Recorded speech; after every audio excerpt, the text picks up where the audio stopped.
आ जाइए भाई सभी के सभी, चलिए।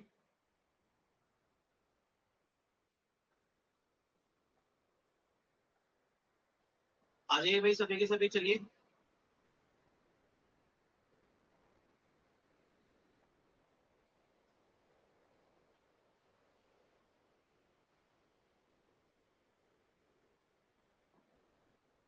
Good evening, good evening, good evening सभी को। क्या हालचाल दोस्तों, एकदम चकाचक सभी के सभी।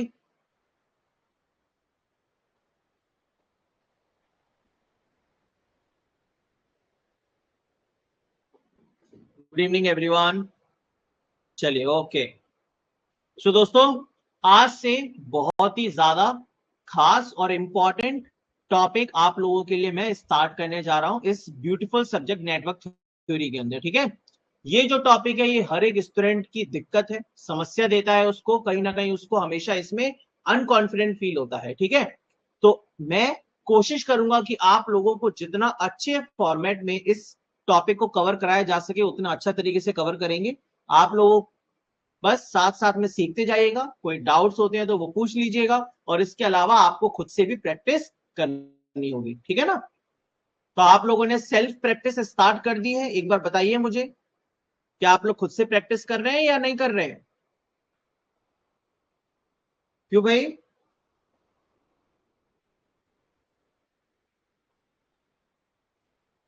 आप लोगों की प्रैक्टिस हो रही है? टेक्निकल की प्रैक्टिस हो रही है, हाँ या ना? हो रही है ना? चले, बहुत बढ़िया। Very good. गुड। क्वेश्चंस बन रहे हैं, अभी तक हमने काफी सारा टॉपिक कवर कर लिया है 11 लेक्चर्स के अंदर। आज हमारा 12th लेक्चर है। तो इन 11 लेक्चर्स में जितनी भी चीजें मैंने आपके पढ़ाई हैं, आप लोगों को पढ़ाई है, क्या उससे हमारे क्वेश्चंस बन रहे हैं? बताइए। प्रैक्टिस अच्छे से हो रही है, क्वेश्चंस बन पा रहे हैं आप लोगों से, हाँ या ना?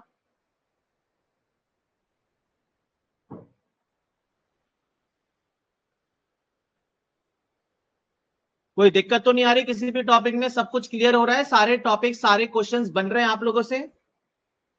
थ्योरम्स का, नॉर्मल डीसी सर्किट्स का, रेजिस्टेंस का, कैपेसिटेंस का, इंडक्टेंस का, और जो बाकी बेसिक जो पोर्शन होता है वो सारी चीजें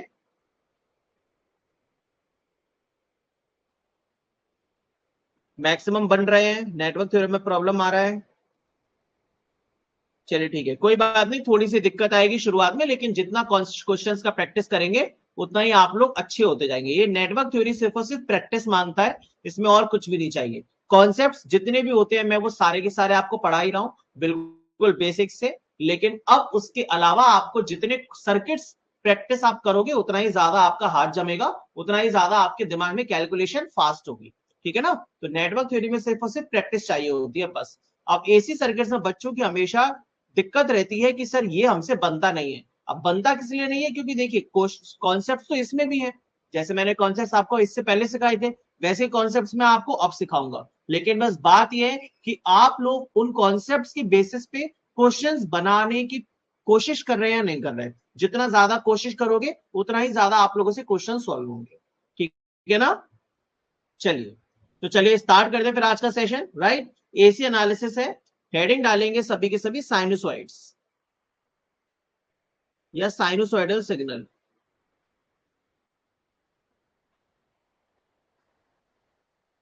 पढ़ेंगे इसके बारे में क्या होता है ये। तो हम जनरली क्या करते हैं अपने इलेक्ट्रिकल इंजीनियरिंग में, ना तो ट्राइंगुलर सिग्नल का, ना स्क्वायर का, ना सॉटूथ का, किसी भी टाइप के सिग्नल का यूज नहीं करते। मेनली हम लोग साइनसोइडल सिग्नल का ही यूज करते हैं, है ना। हमारे घर में एसी सप्लाई आती है, एसी सप्लाई का जो हम रेफरेंस लेके चलते हैं वो एक साइनसोइडल सिग्नल लेके चलते हैं। अब ये साइनसोइडल सिग्नल होता क्या है? तो कोई भी ऐसा सिग्नल जिसमें कि ऑल्टरनेटिंग नेचर हो, ऑल्टरनेटिंग नेचर का सिग्नल हो। ऑल्टरनेटिंग का मतलब होता है एक हाफ में पॉजिटिव हो और दूसरे हाफ में नेगेटिव हो, वो साइनसोइडल सिग्नल कहलाएगा, ठीक है ना। तो लिख लेंगे, it is a it is an alternating signal,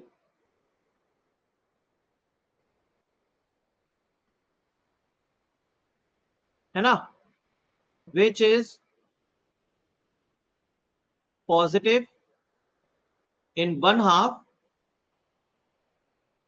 and negative in other। एक हाफ में पॉजिटिव है और दूसरे हाफ में नेगेटिव है ना।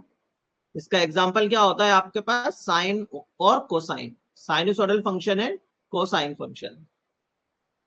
अब बहुत सारे बच्चों को इसकी वेवफॉर्म भी क्लियर नहीं होती, तो आप लोग वेवफॉर्म इसको ध्यान से बना ले, समझे इसको। जैसे मैंने लिखा है साइन ओमेगा टी, तो इसकी जो वेवफॉर्म है कहां से स्टार्ट होती है दोस्तों, 0 से स्टार्ट होती है, फिर 90 जे 180, 180 से लेके 360 और फिर इसके बाद आगे, है ना। तो ये एक पूरा का पूरा इसका पीरियड होता है। ये है 0, π/2 that is 90 degree, pi that is 180 degree, this is 3π/2 that is 270 degree, this is 2π that is 360 degree. ये इसका एक फंडामेंटल पीरियड हो गया। ये साइन ओमेगा टी की वेवफॉर्म में 0 से स्टार्ट होती है और 2π तक मैंने बनाई। इसी तरीके से कॉस ओमेगा टी की भी बना सकते हैं।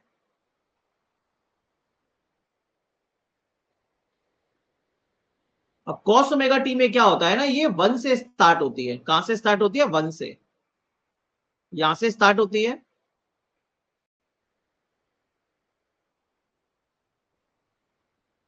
और इस तरीके से जाती है पूरी। ये है 2π, फिर ये हो गया आपका 3π/2, ये हो गया π/2, ये हो गया पाई, और ये हो गया 0 डिग्री। 0 डिग्री में वैल्यू कितनी है इसकी, 1, और इसकी वैल्यू मैक्सिमम कितनी जाती है साइन ओमेगा टी की, +1, और माइनस कितनी जाती है मैक्सिमम, -1। +1 से -1, ये भी 1 है, और यहाँ पे कितना है, -1।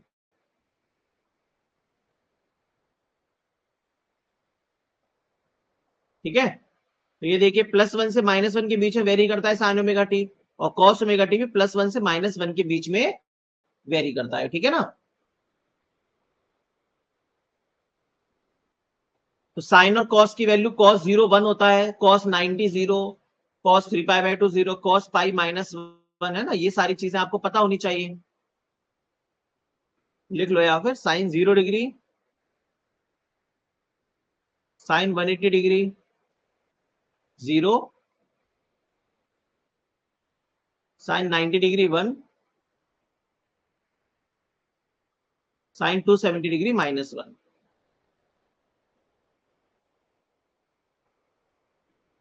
कॉस 0 डिग्री 1,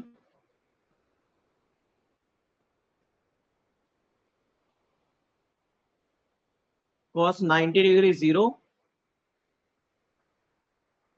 cos 180 डिग्री -1 एंड cos 270 डिग्री 0।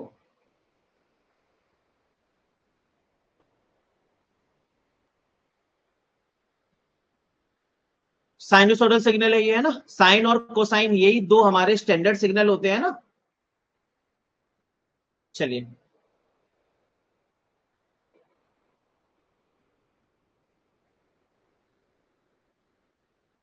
अब जैसे कि ऑल्टरनेटिंग सिग्नल क्या होता है,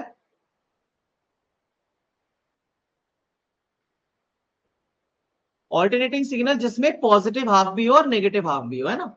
जैसे कि मान लीजिए फॉर एग्जांपल,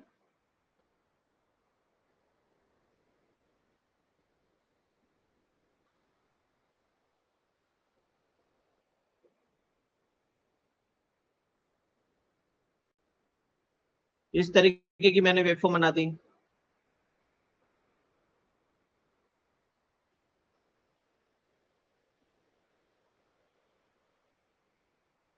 ऐसी वेवफॉर्म बना दी, तो इसमें plus minus plus minus plus, है ना, प्लस माइनस, ये ऑल्टरनेटिंग सिग्नल कहलाएगा। ठीक है। और अगर मैं इस तरीके की वेवफॉर्म बना रहा हूं,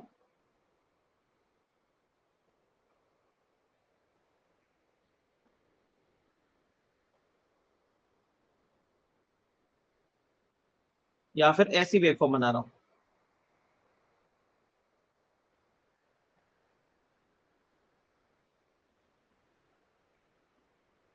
तो ये क्या क्या है, ऑल्टरनेटिंग सिग्नल हो गया, पहला भी दूसरा भी, है ना। ये है ऑल्टरनेटिंग, ये भी है ऑल्टरनेटिंग। ये ऊपर ऊपर बना है इसको, जिसमें पॉजिटिव पॉजिटिव पॉजिटिव है सिर्फ, इसको क्या कहते हैं हम लोग, यूनिडायरेक्शनल सिग्नल।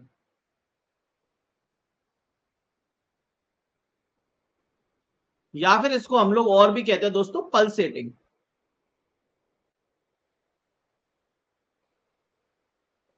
यूनिडायरेक्शनल या पल्सेटिंग सिग्नल। और ये जो दूसरा बना हुआ है ये क्या है, प्योर डीसी सिग्नल।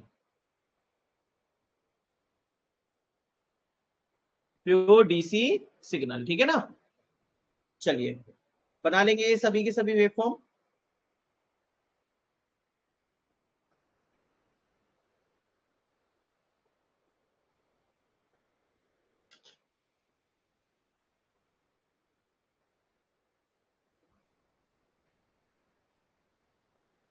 काफी ज्यादा अच्छा टॉपिक है ये, है ना। अच्छे अच्छे से प्यार से हम लोग समझेंगे और बढ़िया बढ़िया क्वेश्चंस बनाएंगे, मस्त, कोई दिक्कत ही नहीं है।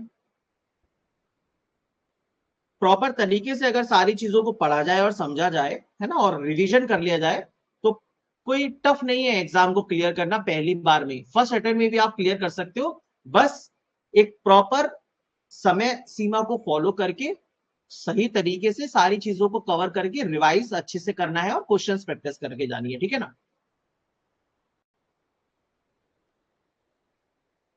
नहीं, साइनसोइडल नहीं होगा वो। According to your definition of sinusoidal, other two examples are also sinusoidal, नहीं। मैंने बोला साइनसोइडल सिग्नल क्या होता है, ये एक ऑल्टरनेटिंग सिग्नल है जिसमें एक हाफ पॉजिटिव है और एक दूसरा नेगेटिव है। मतलब ऑल्टरनेटिंग सिग्नल, लेकिन क्या हो जाएगा, ये जिसमें पॉजिटिव और नेगेटिव दोनों है। साइनसोइडल सिग्नल तो साइन और कोसाइन के फॉर्म में होता है। तो लिख लो, it is an alternating signal which is positive in one half and negative in other, and represented in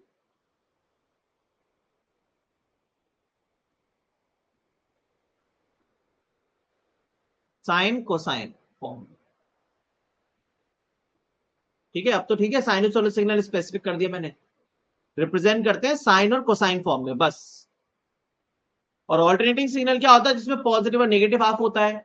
unidirectional और पल्सेटिंग सिग्नल जिसमें सिर्फ या तो पॉजिटिव पॉजिटिव हो या सिर्फ नेगेटिव नेगेटिव हो। और प्योर डीसी सिग्नल तो ये है ही है आपका। अब समझ में आ गया। अब यहाँ पे डिजिटल सिग्नल कहां से आ गया भाई, कुछ भी पता भी है डिजिटल सिग्नल क्या होता है। इतना कर लिया सभी ने, बताइए जल्दी।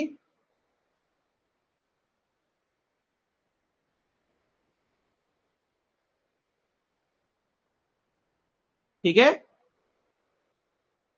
चलिए, कर लिया होगा, कर लिया ना।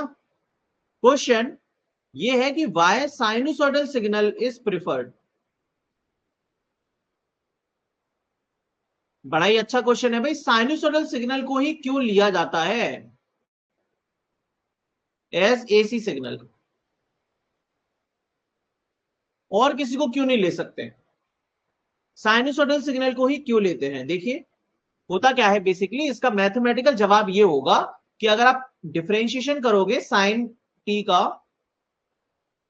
तो क्या आएगा सर, कॉस टी आता है।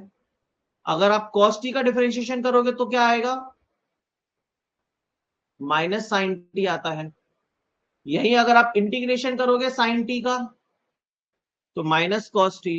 यही आप इंटीग्रेशन करोगे कॉस टी का, तो sign T.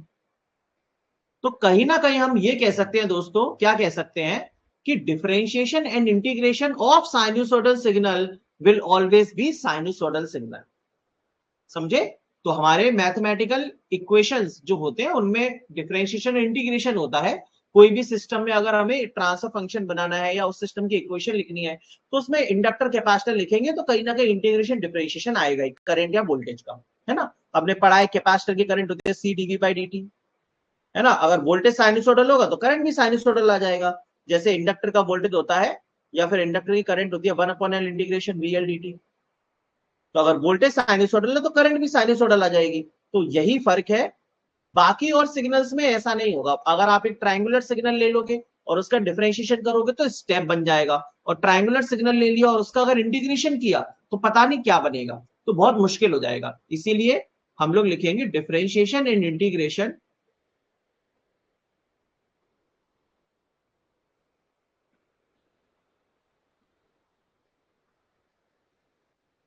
of a sinusoidal signal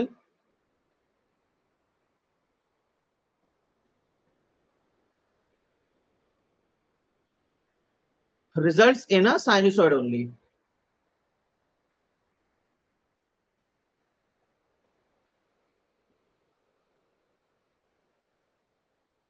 results in a sinusoidal signal. ठीक है, तो एक तो ये रीजन हो गया। दूसरा रीजन क्या है भाई, हम जो जनरेटर के थ्रू वेवफॉर्म जनरेट करते हैं सिंक्रोनस जनरेटर के थ्रू, वो भी साइनसोइडल होता है।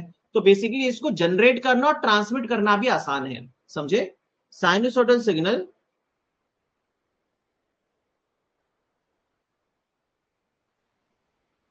Is easy to generate and to transmit.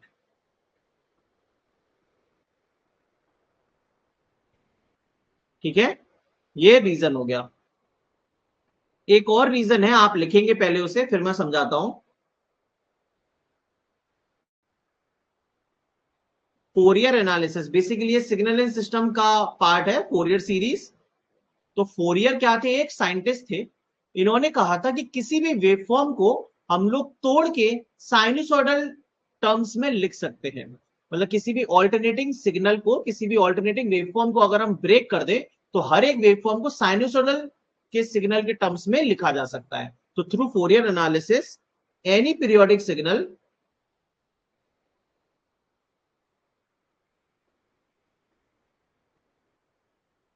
Can be represented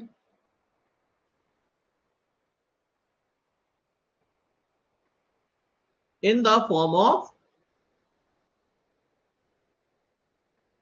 sinusoidal signals of different frequencies.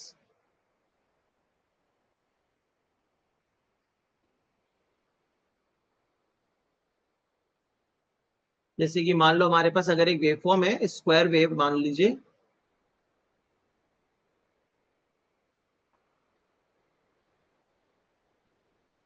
ये एक पीरियोडिक वेवफॉर्म है,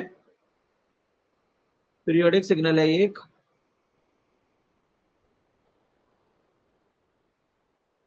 एफ ऑफ टी लिख दो इसे, F of T with respect to T. तो एफ ऑफ टी को लिखा जा सकता है in form of sinusoidal signals. कैसे, A naught plus summation N equal to 1 to infinity A N cos N omega naught T B N sine N omega naught T, इस तरीके से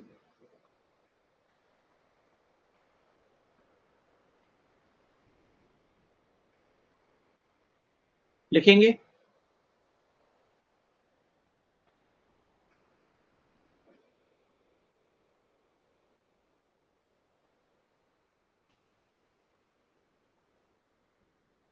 इन सभी रीजंस की वजह से हम लोग एसी एनालिसिस के अंदर साइनसोइडल सिग्नल को प्रेफर करते हैं। आई होप आपको पहले दो पॉइंट्स तो समझ में आ गए होंगे।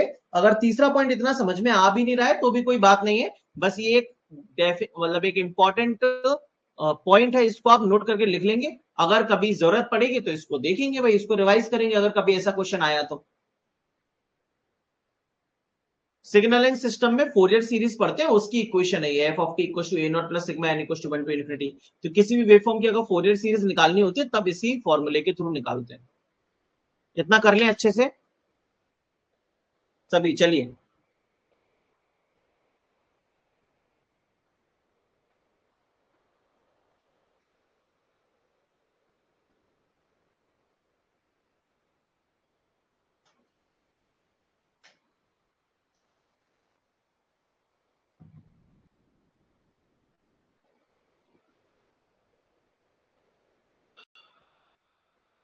हो जाए सबका तो बताना, आगे बढ़ेंगे फिर। और भाई अभी जितने बच्चे क्लास में हैं, मैं चाहूंगा कि आप सभी के सभी अब आगे के जितने भी नेटवर्क थ्योरी का पार्ट है पूरी क्लासेस में लाइव आए। ठीक है, वो कोर्स ही क्या भाई जिसमें आपने पैसे तो डाले लेकिन उसका एडवांटेज ही नहीं उठाया, आप उससे पढ़ ही नहीं रहे हैं। तो इसीलिए बहुत सारे बच्चे क्या होते हैं कि ले तो लेते हैं देखा देखी में, लेकिन फिर उनको लगता है कि नहीं अब पढ़ के क्या करेंगे, कुछ और कर लेते हैं, शॉर्ट रास्ता अपना लेते हैं, मुझे पेपर क्लियर करना है, ये है वो है ऐसा है वैसा है। तो इसीलिए आप प्रॉपर तरीके से बिल्कुल सारे के सारे सिलेबस को ए टू जेड खत्म करिए। उसके बाद आप देखिए दोस्तों, एग्जाम के अंदर आप ही वो होंगे जिसका एग्जाम क्लियर होगा, आप ही सबसे ज्यादा कॉन्फिडेंट होंगे जो आज के टाइम में एग्जाम्स का पैटर्न है उसके बेसिस पे। ठीक है, क्योंकि मैं बिल्कुल लेटेस्ट और नई नई चीजें आप लोगों को पढ़ाऊंगा। ठीक है, तो आप लोग बस सारे के सारे सब्जेक्ट्स पूरी की पूरी क्लासेस अच्छे से करें, नोट्स बनाए, डेडिकेशन के साथ काम करें. Definitely you are going to flourish in next 1 year. This is my promise. You all are going to flourish. Okay, चलिए अभी नहीं, आगे चलते हैं. अब देखिए एक्सप्रेशन ऑफ साइनोसॉइड.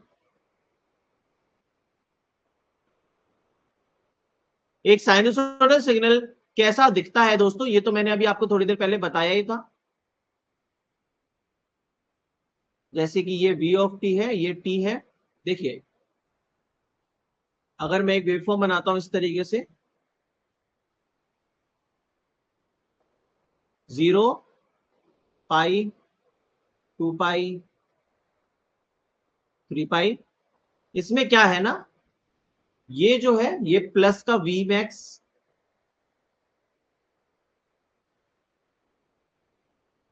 माइनस का v मैक्स. ठीक है, अब देखिए यहां पे ध्यान से, मैं इसके साइनोसॉइडल वेवफॉर्म का एक्सप्रेशन कैसे लिखूंगा. v ऑफ टी बराबर vm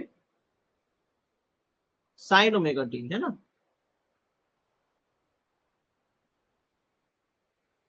vm sine omega T, ठीक है ना. v of T equal to vm sine omega T, मैंने इसकी इक्वेशन लिखी. अब इसमें सारी चीजें क्या होती है, जैसे कि v ऑफ टी क्या चीज होता है, इसको हम कहते हैं इंस्टेंटेनियस वोल्टेज. ये टाइम पर डिपेंडेंट होता है, टाइम की वैल्यू चेंज करेंगे इसकी वैल्यू चेंज होती जाएगी, है ना. vm क्या है, मैक्सिमम या पीक वोल्टेज, मैक्सिमम या पीक वोल्टेज. और ओमेगा क्या है आपका, एंगुलर फ्रीक्वेंसी कहलाता है दोस्तों. साइनोसोडल तो सिग्नल ही है, इसकी यूनिट होती है रेडियन पर सेकेंड. और टी आपका टाइम है ही, है ना. V T V M omega T is the time. Clear है. अब मान लीजिए ये वेवफॉर्म कुछ ऐसी होती,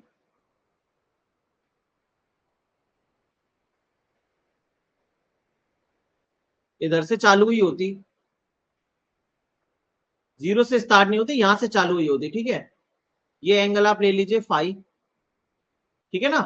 ये यहां से स्टार्ट हुई होती, तो इसका एक्सप्रेशन हम लोग क्या लिखते हैं, vm.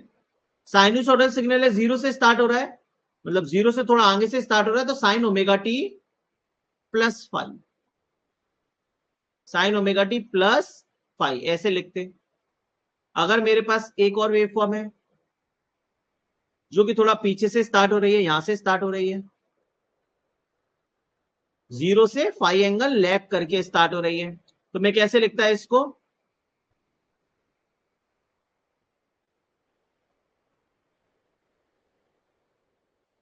Sine omega T minus phi, minus phi. ठीक है,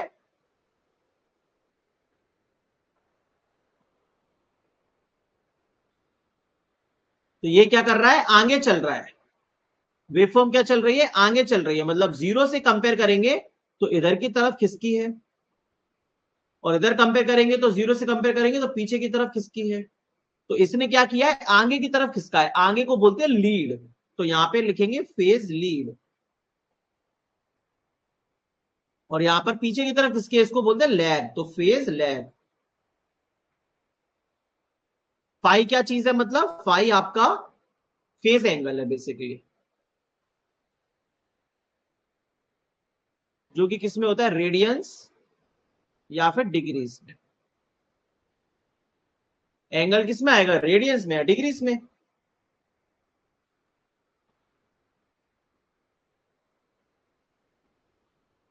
ठीक है ना.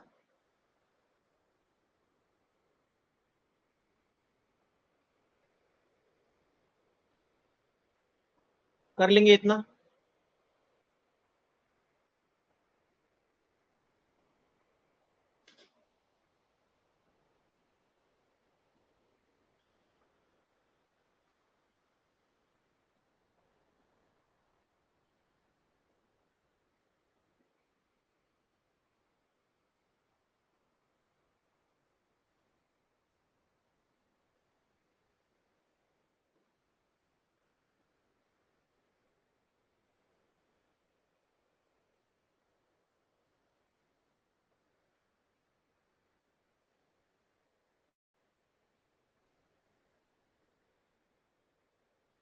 Done.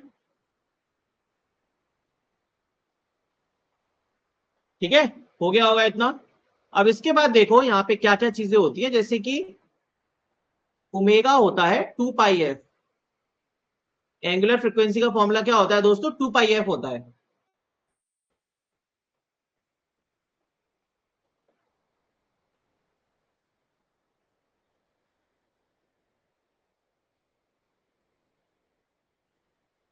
Omega equal to 2 pi F होता है। एंड एफ फ्रीक्वेंसी होती है ना, ये होता है 1/T, that is time period.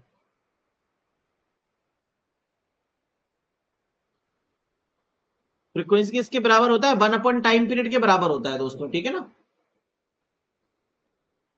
Frequency की यूनिट क्या आती है? हर्ट्ज और साइकिल्स पर सेकेंड, है ना। फ्रीक्वेंसी की यूनिट होती है हर्ट्ज और साइकिल्स पर सेकेंड। कितना हर्ट्ज है या फिर साइकिल्स पर सेकेंड, ठीक है। ओमेगा की यूनिट क्या होती है? रेडियन पर सेकेंड। ऑल्सो हम लोग लिख सकते हैं ओमेगा इक्वल टू 2 पाई/T और टी इक्वल टू 2 पाई/ओमेगा। टी बराबर 2 पाई/ओमेगा लिख सकते हैं हम लोग, ठीक है। T is the time period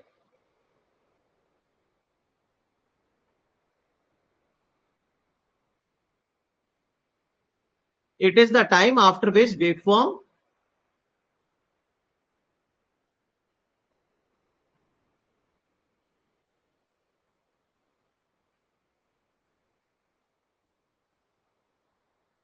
repeats itself। जितने टाइम के बाद वेवफॉर्म अगर अपने आप को रिपीट करने लग जाए उसे टाइम पीरियड कह देंगे। एक चीज होती है फंडामेंटल टाइम पीरियड।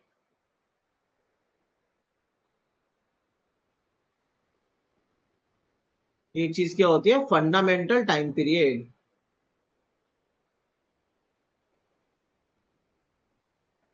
T0 ये क्या होता है? It is the time period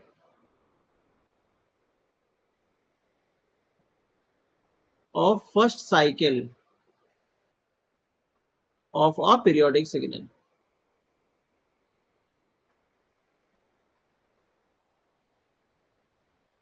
इतना करेंगे।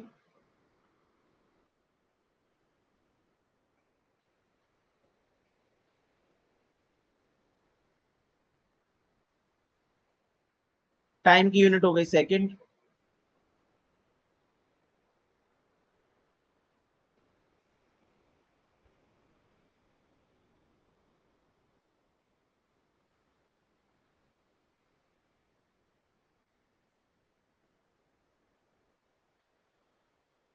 जैसे भाई अगर कोई वेवफॉर्म है मेरे पास, मान लीजिए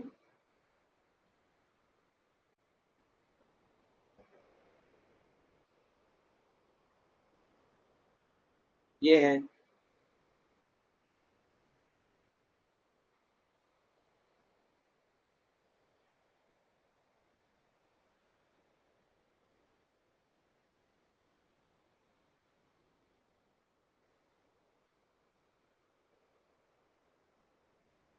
ये है,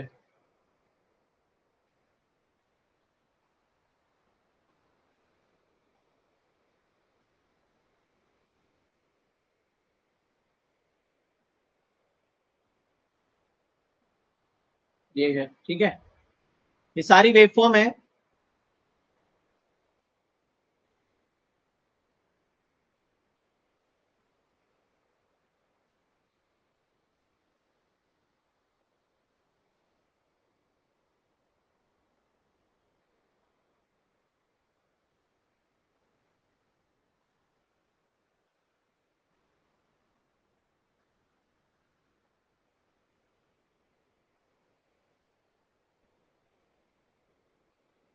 बताइए इन सबका टाइम पीरियड क्या है?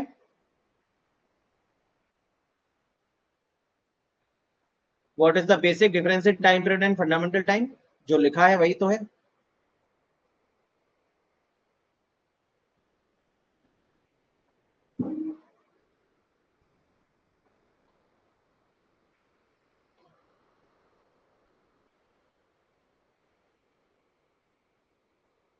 बताओ भाई कितना कितना टाइम पीरियड है इन सब का वेव फॉर्म का?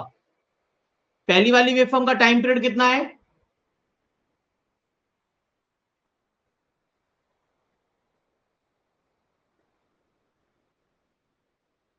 2 पाई पाई, वेरी गुड। देखो इसका टाइम पीरियड कितना है? 2 है ना, टी इक्वल टू 2। दूसरी वाली का कितना है? बिल्कुल सही। दूसरी वाली का कितना है भाई? देखो कितने के बाद रिपीट कर रही है? सर पाई के बाद रिपीट कर रही है, इतना इतने के बाद रिपीट कर रही है, पाई है। इसका भी टाइम पीरियड कितना है दोस्तों? इतने के बाद रिपीट कर रही है तो पाई है। अब पहली साइकिल कब कंप्लीट हो रही है इसमें? 2 के बाद, तो फंडामेंटल टाइम पीरियड भी 2 है।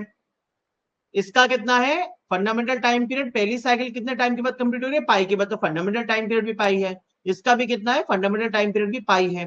तो बेसिकली वेवफॉर्म का जो टाइम पीरियड होता है वही फंडामेंटल टाइम पीरियड होता है, बस कहने का तरीका अलग है कि फंडामेंटल मतलब जस्ट फर्स्ट साइकिल का टाइम पीरियड, लेकिन एक्चुअली में अगर साइकिल पीरियोडिक, वेवफॉर्म पीरियोडिक है आपकी, तो जैसा फर्स्ट साइकिल का टाइम पीरियड होगा सेकंड साइकिल का भी उतना ही होगा, थर्ड साइकिल का भी उतना ही होगा। तभी तो उसे पीरियोडिक सिग्नल कह रहे हैं कि हर साइकिल का टाइम पीरियड बराबर है। लेकिन बस कहने का तरीका है कि फंडामेंटल टाइम पीरियड मतलब पहली साइकिल का, वरना आगे का, है ना। टाइम पीरियड मतलब किसी भी साइकिल का ले लो, बस कहने का तरीका है, हो तो दोनों, होता हमेशा दोनों सेम ही है। टाइम पीरियड कह लीजिए या फंडामेंटल टाइम पीरियड कह लीजिए। इतना नोट कर लिया आप सभी ने? बोलिए नोट किया या नहीं? कर लिया नोट? तो मैं आगे बढ़ता हूं, चलिए। अब कुछ यहाँ पे वैल्यूज हैं, जैसे कि अगर मेरे पास फ्रीक्वेंसी दे रखी है 50 हर्ट्ज, तो इस केस में जो टाइम पीरियड बनेगा वो बनेगा 1/फ्रीक्वेंसी, मतलब 1/50, मतलब दैट इज 0.02 सेकेंड। तो टाइम पीरियड बनता है 0.02 सेकेंड और 20 मिली सेकेंड, ठीक है ना। तो अगर फ्रीक्वेंसी मेरे पास 50 हर्ट्ज होती है तो टाइम पीरियड या तो 0.02 सेकेंड होता है या 20 मिली सेकेंड होता है।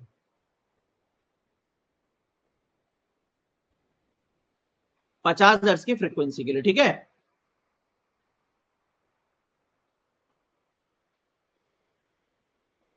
एक और चीज, जैसे अगर ओमेगा बराबर, अगर आपके पास 50 फ्रीक्वेंसी 50 हर्ट्ज है, तो जो ओमेगा होता है वो 2 पाई एफ होता है। 2 पाई एफ, तो आ जाएगा 2 पाई इंटू 50 मतलब 100 पाई। फ्रीक्वेंसी 60 है तो आ जाएगा 2 पाई इंटू 60 मतलब 120 पाई। फ्रीक्वेंसी 100 है, ओमेगा आ जाएगा 2 पाई इंटू 100। अब 2 पाई कितना होता है दोस्तों? 2 पाई होता है 6.28, 3.14 इंटू 6.28 इंटू 50, तो ये 100 इंटू पाई। अब पाई कितना होता है? 3.14, ये बनेगा 314 रेडियन पर सेकेंड। ये बनता है 628 रेडियन पर सेकेंड, सॉरी 628 नहीं, 377, 377 रेडियन पर सेकेंड। और ये आ जाता है 200 पाई, दैट इज 628 रेडियन पर सेकेंड। तो आपको अलग अलग वैल्यूज याद रखनी होंगी। 50 हर्ट्ज की फ्रीक्वेंसी के लिए ओमेगा की वैल्यू होती है 314, 60 हर्ट्ज की फ्रीक्वेंसी के लिए ओमेगा की वैल्यू होती है 370, और 100 हर्ट्ज की फ्रीक्वेंसी के लिए ओमेगा की वैल्यू होती है 628 रेडियन पर सेकेंड। ठीक है ना, ये कुछ डेटा है, करते जाएंगे इतना। टू कन्वर्ट, अगर हमें डिग्री को रेडियन में कन्वर्ट करना है तो क्या करेंगे? मल्टीप्लाई करेंगे पाई बाई 180 से, समझ गए। और अगर रेडियंस को डिग्री में कन्वर्ट करना है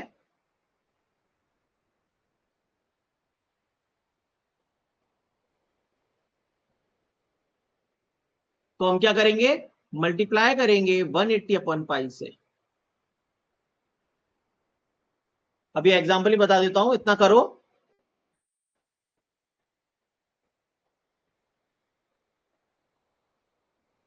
फॉर एग्जांपल डिग्री को रेडियन में करना है तो 36 डिग्री है, रेडियन में करना है तो क्या करेंगे? पाई बाय 180 से मल्टीप्लाई करेंगे, तो 36 इंटू पाई बाई 180, ये कितना आ जाएगा पाई बाई 5 रेडियन। किसी भी रेडियन को डिग्री में करना है, किसी भी डिग्री को रेडियन में करना है तो पाई बाई 180 से मल्टीप्लाई, और रेडियंस को डिग्री में करना है, फॉर एग्जाम्पल मेरे पास लिखा है 36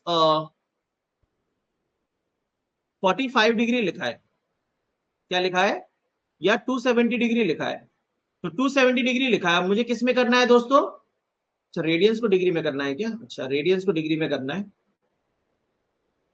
रेडियंस को डिग्री में करना है तो आप लोग ले लीजिए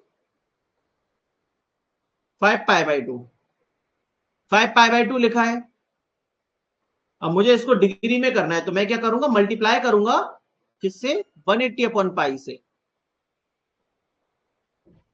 तो पाई से पाई कट जाएगा, ये आ जाएगा 90 पंजे 450, 450 डिग्री आ गया ये 5 पाई बाई 2।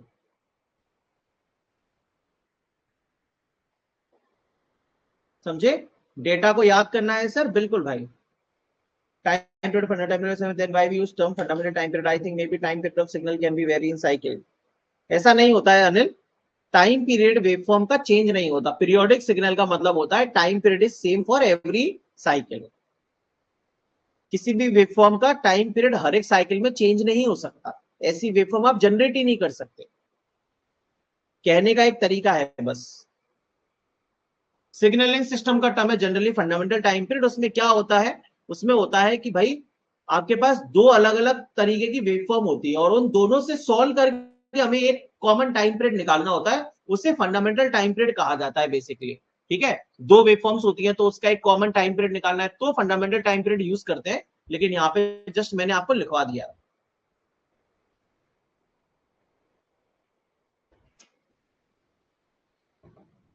ठीक है, समझ में आ गया। तो रेडियन में कोई वैल्यू लिखिए, 5 pi by 2, pi by 2, pi, 3 pi by 2, 8 pi by 2, 9 pi by 2, कुछ भी ऐसा लिखा है, और उसको आपको डिग्री में करना है ना, डिग्री में करना है तो 180 अपन पाई से मल्टीप्लाई करेंगे, और अगर उल्टा करना है तो पाई बाई 180 से कर लेंगे इतना। यस, पाई रेडियन क्या होता है, 180 डिग्रीज के बराबर होता है, ऐसा भी याद कर सकते हो।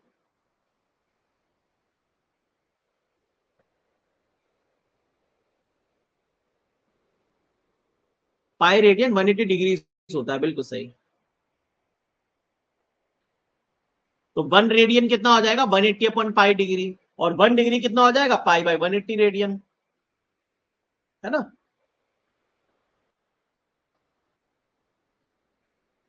2 पाई रेडियन 360 डिग्री माना जाता है। नोट कर लिया सब लोगों ने इतना, बताओ भाई छापा या नहीं।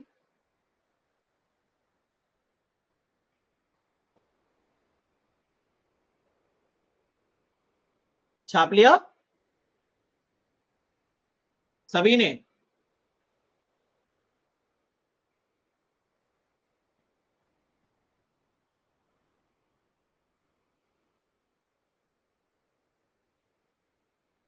ठीक है, चलिए ओके।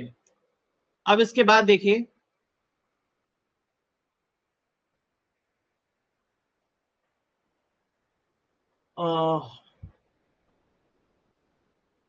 देखिए कंसेप्ट ऑफ फेज लीड या लैग, इसको अच्छे से समझना है सभी को, ठीक है ना।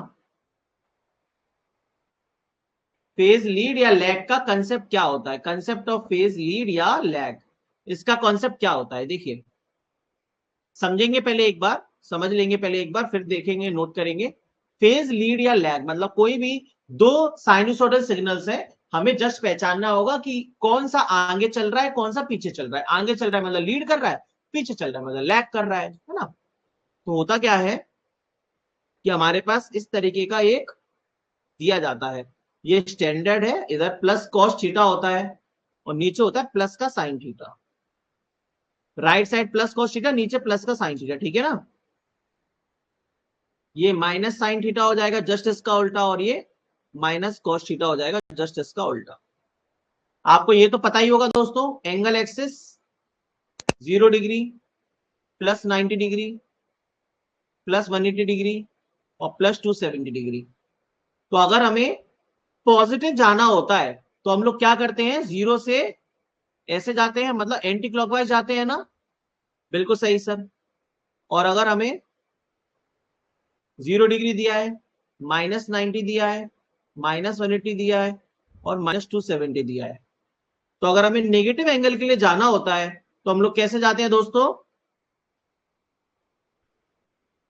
क्लॉकवाइज जाते हैं।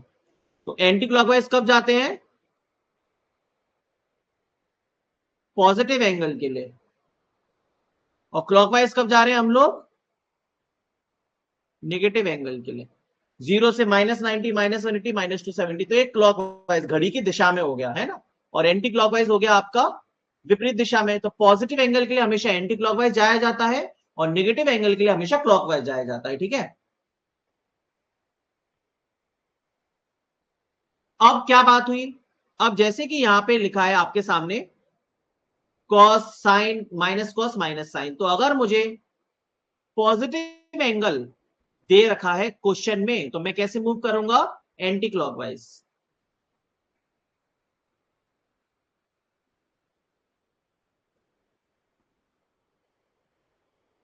पॉजिटिव एंगल के लिए एंटी क्लॉकवाइज मूव करूंगा। ठीक है।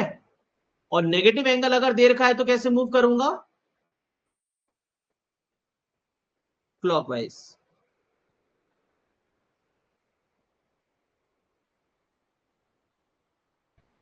समझ गए? क्लियर है ना? चलिए, ये चीज ठीक है। अब ये डिफरेंस कितना है सर? 90 डिग्री। और ये डिफरेंस कितना है वो सर? 180 डिग्री, है ना। ये पूरा का पूरा एंगल 180 है, ये क्वाड्रेचर में ये 90 डिग्री कहलाएगा। तो अगर कभी आपके सामने कुछ ऐसा लिखा जाए कि बताइए cos omega T plus 90 degree बताना है आपको, क्या होगा? साइन ओमेगा टी -90 डिग्री बताइए, minus cos omega T -90 degree बताइए, minus sine omega T plus 90 degree बताइए। तो देखिए अब मुझे इनको सॉल्व करना है, तो कैसे सॉल्व करूंगा? इनको सॉल्व करना है तो देखिए बड़ा ही सिंपल है। Cos omega T, cos omega T पे खड़े हो जाइए, प्लस 90 डिग्री, प्लस मतलब एंटी क्लॉकवाइज। समझ लीजिए, एक बार समझ लीजिए, मैं उतारने का समय दूंगा। ठीक है। तो cos omega T plus 90, omega T मतलब क्या है? एंगल। तो एंगल कॉस थीटा पे खड़े हो गए, प्लस 90 जाना है, प्लस मतलब एंटी क्लॉकवाइज जाना है, तो प्लस 90 गए तो कहां पहुंचे? माइनस के साइन थीटा पे पहुंचे। ठीक है। साइन ओमेगा टी पे खड़े हैं, -90 जाना है, साइन ओमेगा टी नीचे आएगा, -90 मतलब 90 डिग्री क्लॉकवाइज, तो 90 डिग्री क्लॉकवाइज घूम गए, माइनस कॉस थीटा आ जाएगा, मतलब थीटा की जगह आप ओमेगा टी लिख देंगे।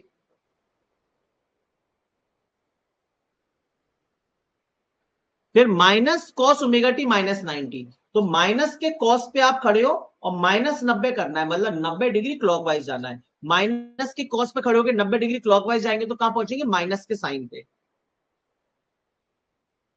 और फिर माइनस साइन पे आप खड़े हो, प्लस 90 जाना है, माइनस साइन कहां है? ऊपर, प्लस 90 जाना है, मतलब एंटी क्लॉकवाइज जाना है 90 डिग्री, तो माइनस का कॉस। कितने बच्चों को ये समझ में आ गया?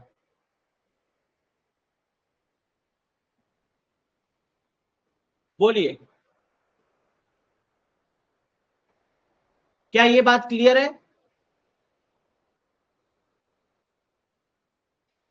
है ना? यस। उसके अलावा एक और एग्जांपल ले लेंगे। Cos omega T plus 180 degree, इसका बताइए। फिर साइन ओमेगा टी -180 डिग्री, इसका भी बता दीजिए।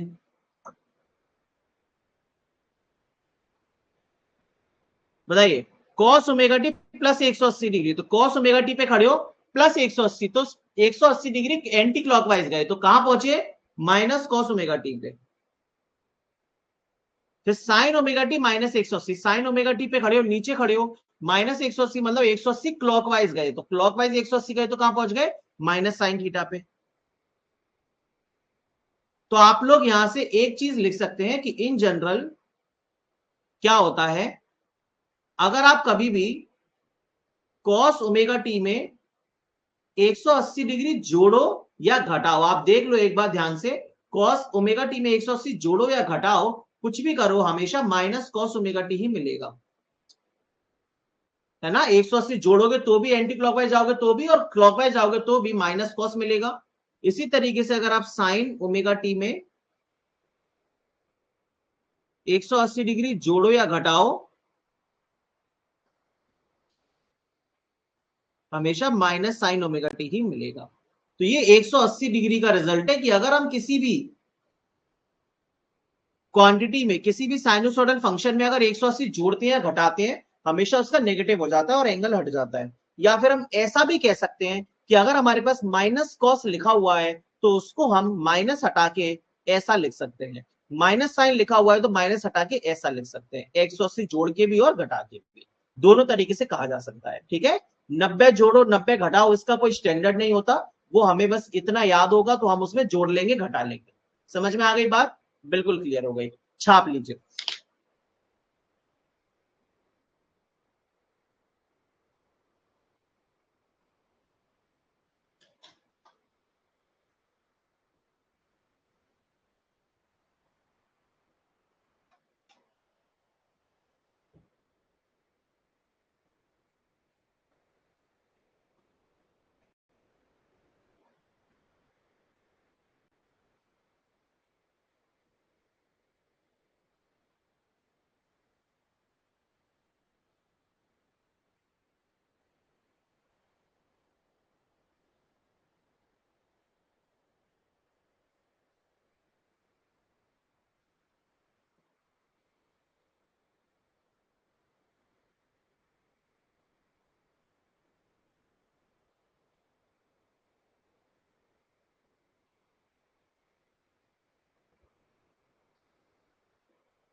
छाप लिए,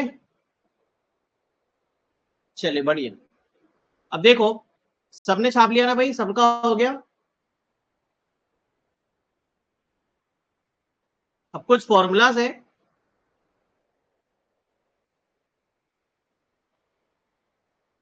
साइन कॉस के, जैसे कि कभी कभी आपको क्वेश्चन में वो sine of minus omega T दे देता है, या फिर cos of minus omega T दे देता है, या कॉस माइनस थीटा दे देता है। तो हमेशा याद रखेंगे अगर साइनसोइडल नेगेटिव एंगल के साथ है तो ये माइनस साइन ओमेगा टी हो जाता है, और कॉस माइनस थीटा हमेशा प्लस का कॉस ओमेगा टी ही रहता है।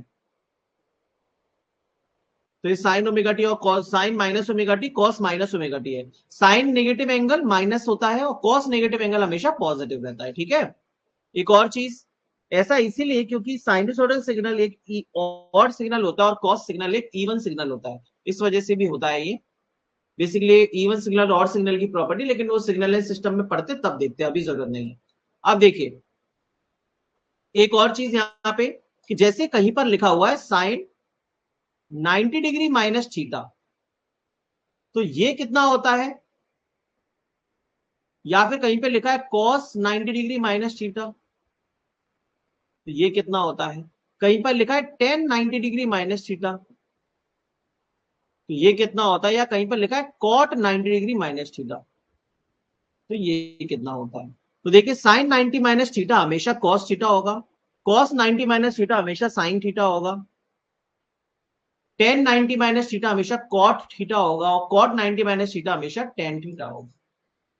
तो सर ये 90 माइनस थीटा तो हम पीछे से भी निकाल सकते थे। तो देखिए जो ये पीछे मैंने आपको कराया है ना, इसको ध्यान रखेंगे, हमेशा क्या करते हैं जी, ओमेगा टी कह लीजिए या थीटा कह लीजिए, तो कॉस थीटा में 90 जुड़ेगा या घटेगा, मतलब इस थीटा में 90 जुड़ेगा घटेगा, इस साइन थीटा में 90 जुड़ेगा घटेगा, 180 जुड़ेगा घटेगा, है ना।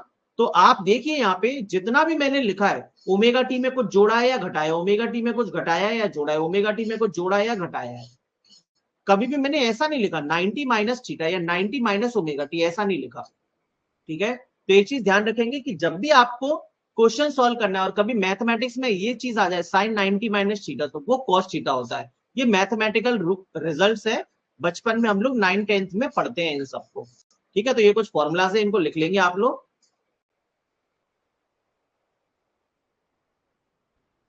Sign 90 minus theta, tan 90 minus theta, cos 90 minus theta, cot 90 minus theta. कर लेंगे दोस्तों। अब जैसे कि फॉर एग्जांपल मेरे को दे रखा है, मान लीजिए v1t equal to 2 sign 2t और v2t मुझे दिया है 4 साइन 2t माइनस 60 डिग्री, ये दे रखा है। तो क्या मुझे इसके लिए फेजर डायग्राम या वो फेज रेफरेंस बनाने की जरूरत है? नहीं बनाने की जरूरत, मुझे साफ साफ दिख रहा है। क्या दिख रहा है देखो, इसको बेसिकली हम लोग रिप्रेजेंट कर सकते हैं v1 बराबर 2 एट द एंगल 0 डिग्री, ये फेजर फॉर्म कहलाता है, और v2 बराबर 4 at the angle minus 60 degree. मतलब ऊपर वाले साइनसोइडल का फेजर फॉर्म मतलब कहलाता है उसका मैग्नीट्यूड और एंगल, इसका मैग्नीट्यूड और angle 4 at the angle minus 60। ठीक है, ये फेजर फॉर्म कहलाता है। किसी भी साइनसोइडल सिग्नल का फेजर फॉर्म क्या होता है? उसका मैग्नीट्यूड और उसका एंगल। ठीक है ना? तो अगर मैं इसको देखूंगा तो मुझे सीधे सीधे दिख रहा है v1 Leeds v2 by dash या फिर v2 lags v1 by dash.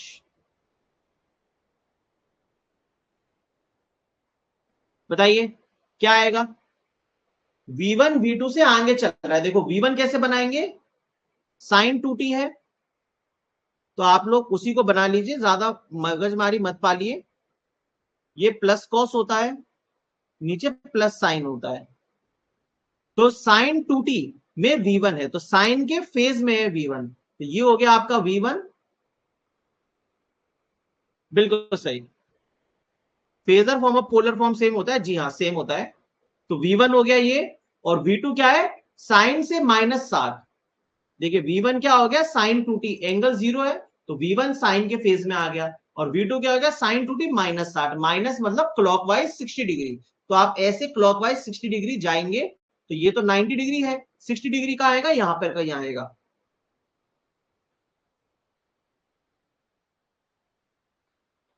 ये हो गया आपका v2, और ये कितना एंगल है? 60 डिग्री। तो अब हमें ये देखना है कि कौन लीड कर रहा है, कौन लैग कर रहा है ना? तो यहां पर एक पॉइंट आप लोग और लिख लेंगे नोट पॉइंट में,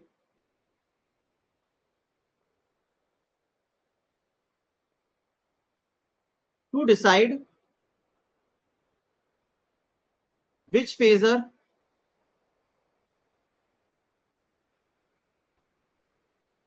लीडिंग या lagging,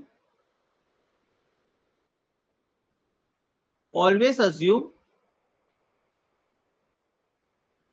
always take anticlockwise as a reference direction.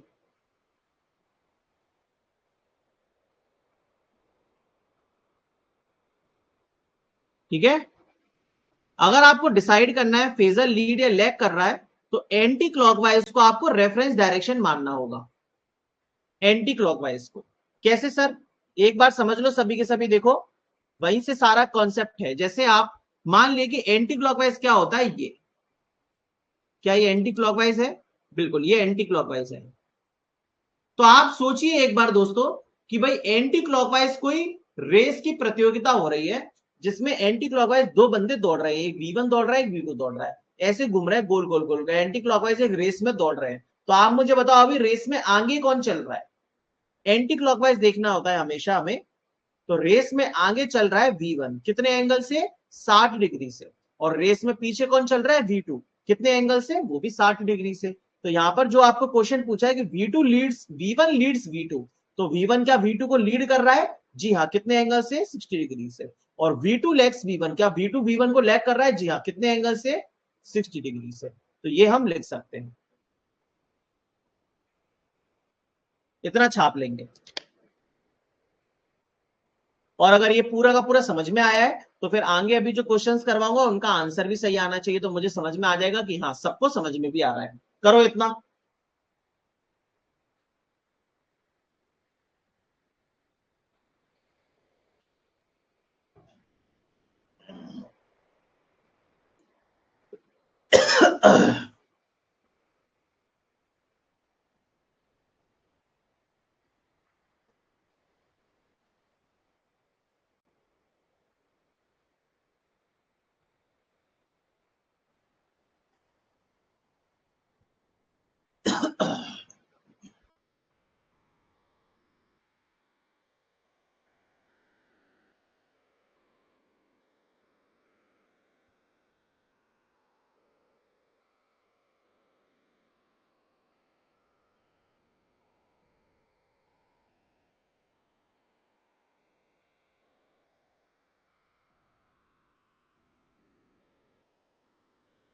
Phasor form repeat, phasor form मतलब होता है मैग्नीट्यूड और एंगल। ये साइनसोइडल फंक्शन है, इसका मैग्नीट्यूड और इसका एंगल कितना है, 2t+0 डिग्री, कुछ भी एंगल नहीं है ना। ओमेगा टी क्या होता है, ओमेगा टी इसकी फ्रीक्वेंसी प्लस टी, और प्लस का जो भी एंगल लिखा होगा वो एंगल कहलाता है। तो मैग्नीट्यूड और एंगल बताऊंगा, अभी वो भी बताऊंगा, फेजर फॉर्म आपको लिखवाऊंगा, don't worry.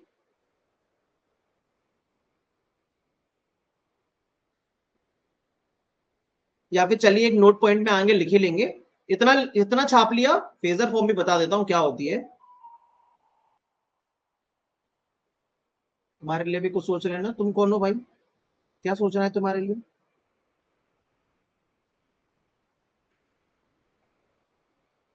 Anti clockwise reference direction क्यों, अगर तुम्हें दो चीजों को कंपेयर करना है तो एक चीज को रेफरेंस मानना पड़ेगा। एंटी क्लॉकवाइज डायरेक्शन को पॉजिटिव होती है इसीलिए रेफरेंस मानते हैं, समझे ना।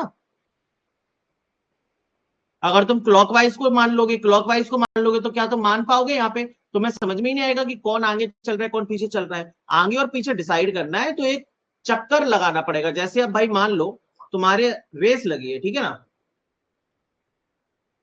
ये ट्रैक है 400 मीटर का, इसमें रेस लगी है। अब रेस यहां से चालू हो रही है, यहां पर खड़ा है ए, एक इंसान खड़ा है यहाँ पे बी। अब भाई तुम्हें ये तो बताना पड़ेगा ना कि दौड़ना कैसे है, क्या दौड़ना ऐसे है या दौड़ना ऐसे है, कैसे दौड़ना है। अगर भाई क्लॉकवाइज दौड़ना है तो फिर ए आगे खड़ा है बी पीछे खड़ा है, और अगर एंटी क्लॉकवाइज दौड़ना है तो भाई बी आगे खड़ा है ए पीछे खड़ा है ना। बी को लीड है, ए को लैग है। और अगर क्लॉकवाइज दौड़ना है तो ए आगे खड़ा है, बी को ए को लीड है और बी अभी लैग कर रहा है। तो बेसिकली आपको रेफरेंस तो सेट करना पड़ेगा ना कि किस डायरेक्शन में दौड़ना है।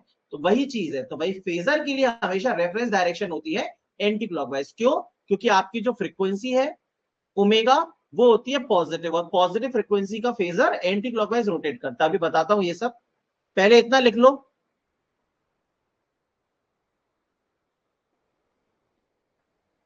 इसीलिए एंटी क्लॉकवाइज रेफरेंस डायरेक्शन लेते हैं। समझ में आ गया इतना। हाँ, लीड और लैग निकालते समय सिर्फ एंगल देखना होता है, चार और दो का कोई मतलब नहीं रहता। तो लिखेंगे यहाँ पे, हेडिंग डाल लेंगे, चलिए, phasor form of A sinusoid.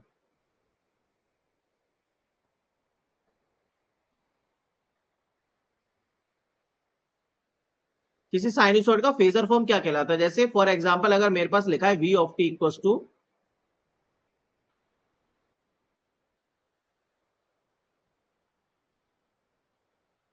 We M sine omega T +5, ये लिखा हुआ है। ये साइनसोइडल एक्सप्रेशन है। इसका फेजर फॉर्म क्या होता है, phasor form consist of first magnitude, second phase angle.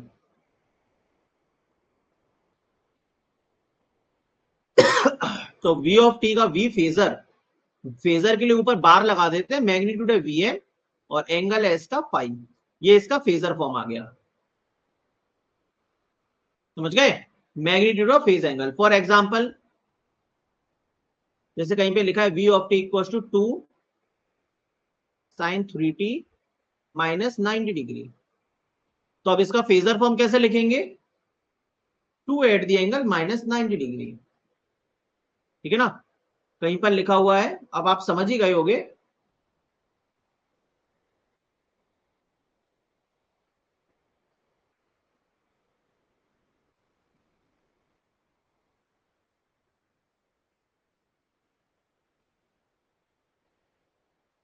Plus 180 degree, ये लिखा हुआ है। तो इसका फेजर फॉर्म कितना लिखेंगे, 4 at the angle 180 degree, 4 at the angle 180 degree, ठीक है ना। इसको हम लोग ऐसे भी लिख सकते हैं, V phasor equal to minus का 4, क्योंकि एंगल 180 माइनस का 4 होता है ना।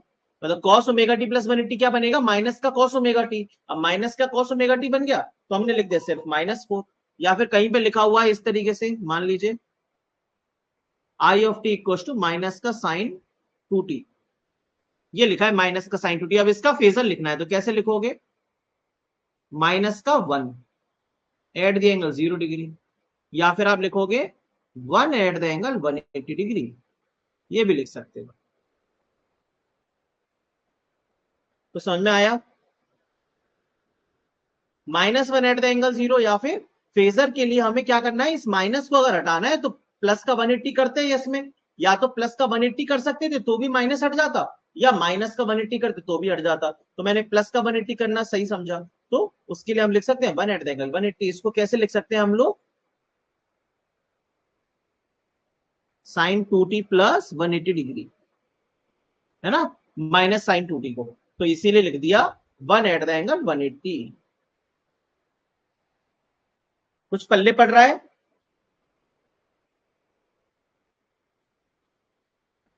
फेजर फॉर्म में क्या होता है, मैग्नीट्यूड होता है और एंगल होता है।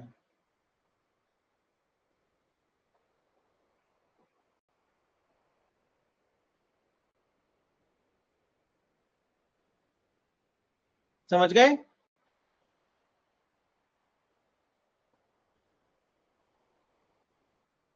अब बेसिकली ये जो फेजर है वीएम और एंगल फाइव, ये फेजर रिप्रेजेंट क्या कर रहा है बेसिकली, इसका और डेप्थ में मतलब क्या है, इतना लिख लिया आप लोगों ने।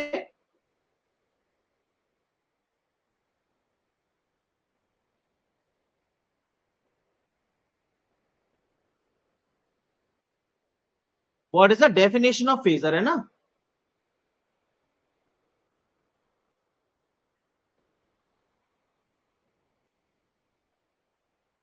तो देखिए, जैसे कि फॉर एग्जांपल कहीं पे लिखा हुआ है वी ऑफ टी बराबर V M sine omega T plus 5, है ना, यहां पर ऐसा कुछ लिखा हुआ है। अब इसमें क्या होता है, फेजर बेसिकली क्या चीज है, जैसे कि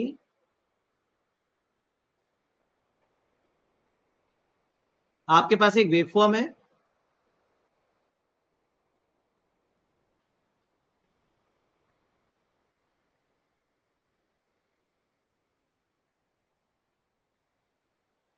साइनोसॉइडल वेवफॉर्म है ना, ये 0 से स्टार्ट होगी, ऐसे जाएगी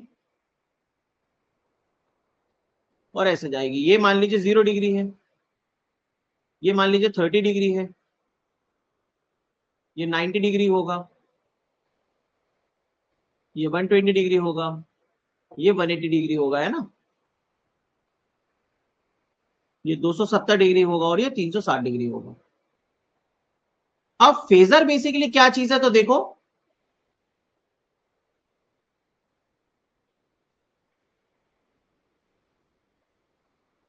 समझ लो एक बार इधर, ये रिप्रेजेंट करता है, जैसे 0 डिग्री का मतलब हो गया इधर, ये एक एरो है, 0 डिग्री का मतलब हो गया ये इधर, 30 डिग्री का मतलब ये लोग, ये कहां बनेगा एरो, 30 डिग्री पे बनेगा। 30 डिग्री कहां है, ये रहेगी, यहां पहुंच जाएगा ये एरो। 90 डिग्री मतलब कहां बनेगा ये एरो, मतलब यहां पहुंच जाएगा ये एरो इस जगह। 120 का मतलब कहां बनेगा ये एरो,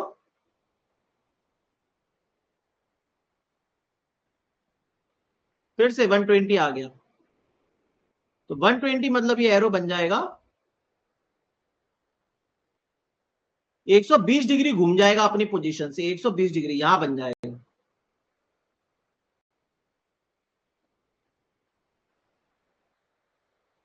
120 डिग्री के लिए इधर, 180 के लिए कहां बनेगा, 180 के लिए ये बन जाएगा यहां पे, समझे ना। फिर 270 के लिए कहां बनेगा, 270 के लिए नीचे बन जाएगा।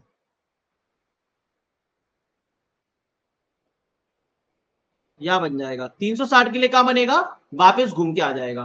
तो बेसिकली हो क्या रहा है दोस्तों, ये भी कुछ होगा एंगल, ये भी कुछ होगा एंगल, है ना। यहां पर हो क्या रहा है, ये कंप्लीट एक सर्कल बन रहा है आपका।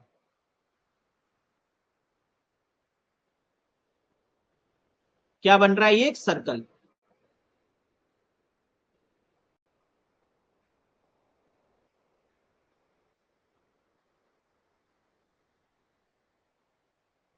और आपका वेक्टर कैसे रोटेट कर रहा है, बताओ किस डायरेक्शन में रोटेट कर रहा है। जैसे जैसे आपकी वेवफॉर्म 0 से 30 गई, 30 से 90 गई, 90 से 120, 120 से 180, फिर 270, फिर 360, तो आपका एंगल पॉजिटिव डायरेक्शन में 0 से 30, 90, 120, 180 होता जा रहा है। और आपका फेजर पहले 0 पे था, फिर 30 पे गया, फिर 90 पे गया, फिर 120 पे गया, फिर 180, फिर ऐसे 210, 270, 360। तो ये कौन सी डायरेक्शन में रोटेट कर रहा है, ये रोटेट कर रहा है, बताओ किस डायरेक्शन में।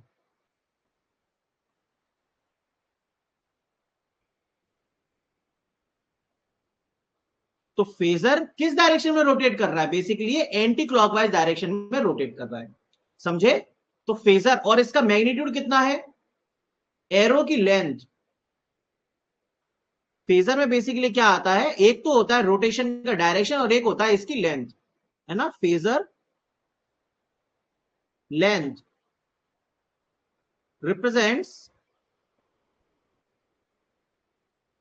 Magnitude peak value of, represents magnitude of a sinusoidal quantity, represents magnitude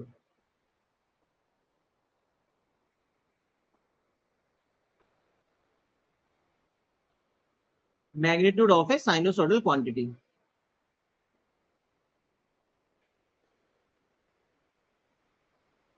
phasor की लेंथ क्या रिप्रेजेंट करती है, ये फेजर की जो लेंथ है ये रिप्रेजेंट करती है magnitude of A sinusoidal quantity, ठीक है। जैसे ये जो मैंने एरो बनाया है, इस एरो की लेंथ, ये मैग्नीट्यूड है साइनसोइडल क्वांटिटी का, जो कि कितना है वीएम।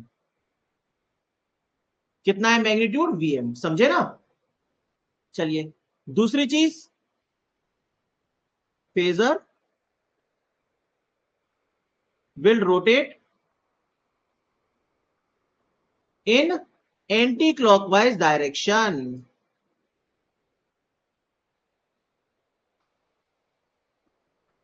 या फिर ऐसा लिख दो, फेजर ऑलवेज रोटेट्स, विल नहीं, फेजर ऑलवेज रोटेट्स इन एंटी क्लॉकवाइज डायरेक्शन। फेजर हमेशा एंटी क्लॉकवाइज डायरेक्शन में रोटेट करेगा, रोटेट्स इन एंटी क्लॉकवाइज डायरेक्शन। अब ये किस फ्रीक्वेंसी के साथ रोटेट करता है, स्पीड ऑफ फेजर रोटेशन, ये किसके बराबर है, एंगुलर फ्रीक्वेंसी के, एंगुलर फ्रीक्वेंसी ऑफ साइनसॉइड, बोले तो ओमेगा रेडियन पर सेकेंड। इतनी स्पीड से ये फेजर जो है आपका रोटेट करता है दोस्तों।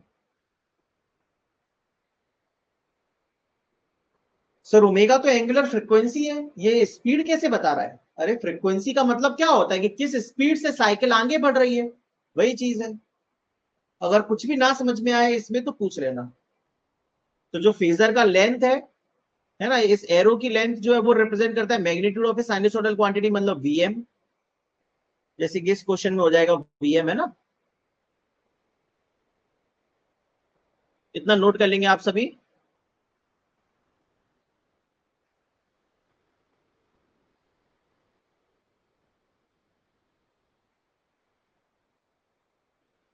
फेजर ऑलवेज रोटेट्स इन एंटी क्लॉकवाइज डायरेक्शन, इसीलिए हम लोग एंटी क्लॉकवाइज को ही रेफरेंस लेते हैं। तो ये फेजर बेसिकली क्या चीज है, एक रोटेटिंग वेक्टर है।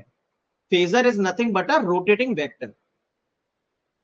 Phasor is a rotating vector. और वेक्टर में क्या होता है, मैग्नीट्यूड भी होता है और डायरेक्शन भी होता है ना। मैग्नीट्यूड कितना हो जाएगा वीएम, और डायरेक्शन क्या हो जाएगा एंटी क्लॉकवाइज। चलिए छाप लीजिए इतना सब कुछ।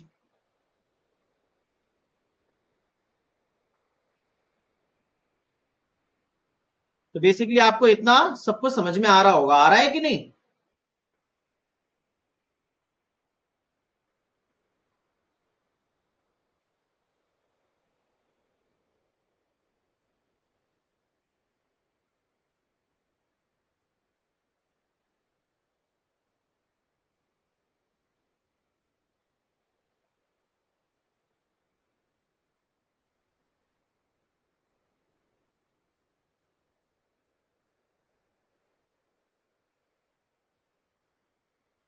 V phasor is Vm at the angle phi.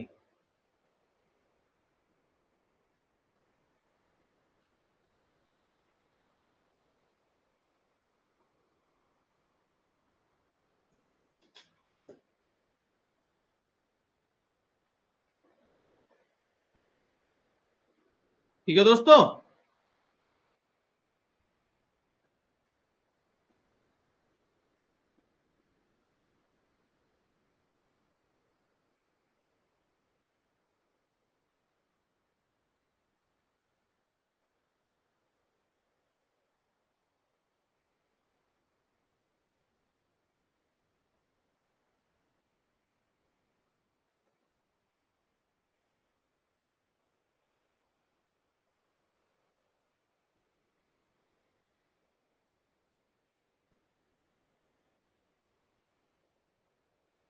Polar से फेजर और फेजर से पोलर में कन्वर्ट कैसे करते हैं?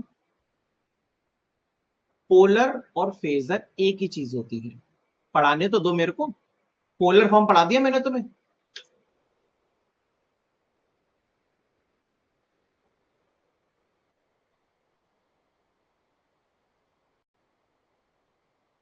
छाप लिया? चलिए आगे चलते हैं ना। इतनी छपाई हो गई पूरी।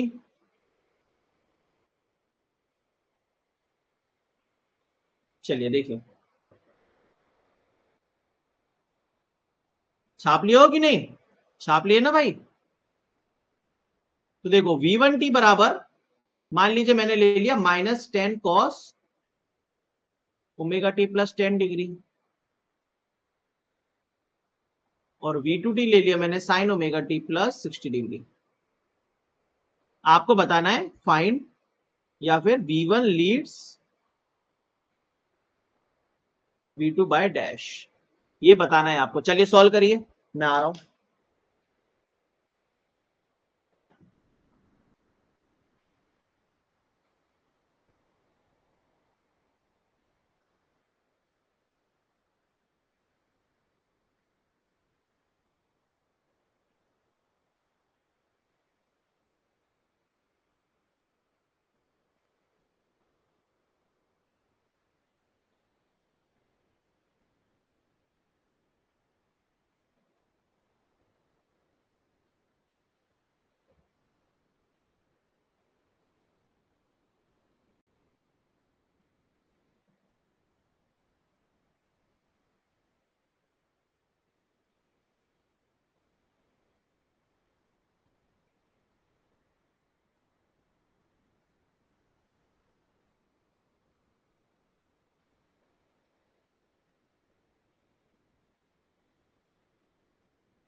चले भाई, दो बच्चों का आंसर भी आ गया है, बहुत बढ़िया।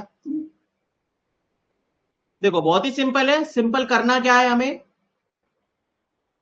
Plus cos theta plus sine theta, यहां पे तो ये आएगा ही, ऊपर आ जाएगा माइनस साइन थीटा, यहां आ जाएगा माइनस का कॉस थीटा। तो हमें देखना है V1 है माइनस का 10 कॉस ओमेगा टी प्लस 10, तो माइनस का कॉस थीटा है और प्लस का 10 है, मतलब 10 डिग्री एंटी क्लॉकवाइज, तो ये यहां पर कहीं आ जाएगा V1, एंटी क्लॉकवाइज 10 डिग्री आ गया, है ना।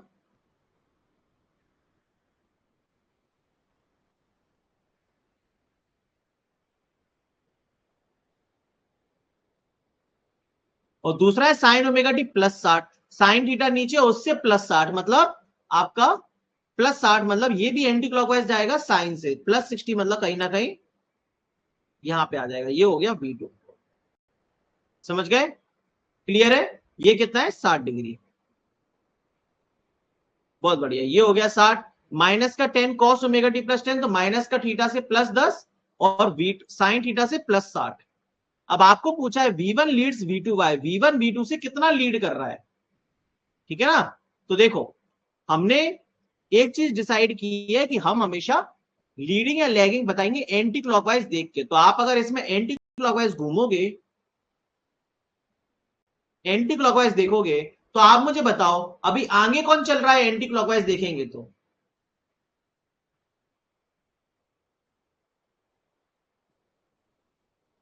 एंटी क्लॉकवाइज अगर देखें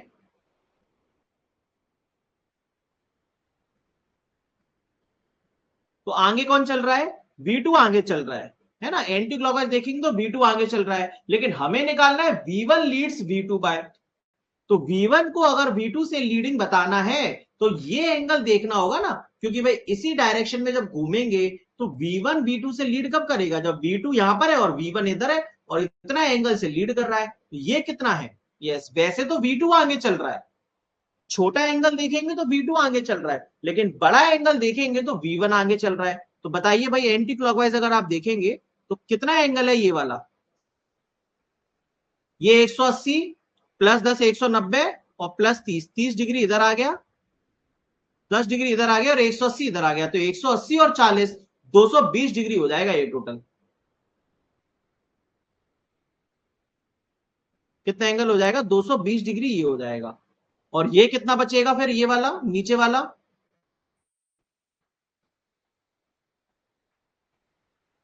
ये कितना बचेगा, 220 हो गया, ये हो गया 140 डिग्री। कितना हो गया, 140 डिग्री हो गया ये वाला, समझे, 140, बिल्कुल सही। तो अब देखिए मैंने तो अपने मन में आए वो क्वेश्चन लिख दिया, ठीक है ना, V1 लीड्स V2 बाय। तो अब आप क्या बता सकते हो कि V1 V2 से कितना लीड कर रहा है, अभी भी गलत है। एंटी क्लॉकवाइज समझिए, एंटी क्लॉकवाइज देखिए इस चीज को, एंटी क्लॉकवाइज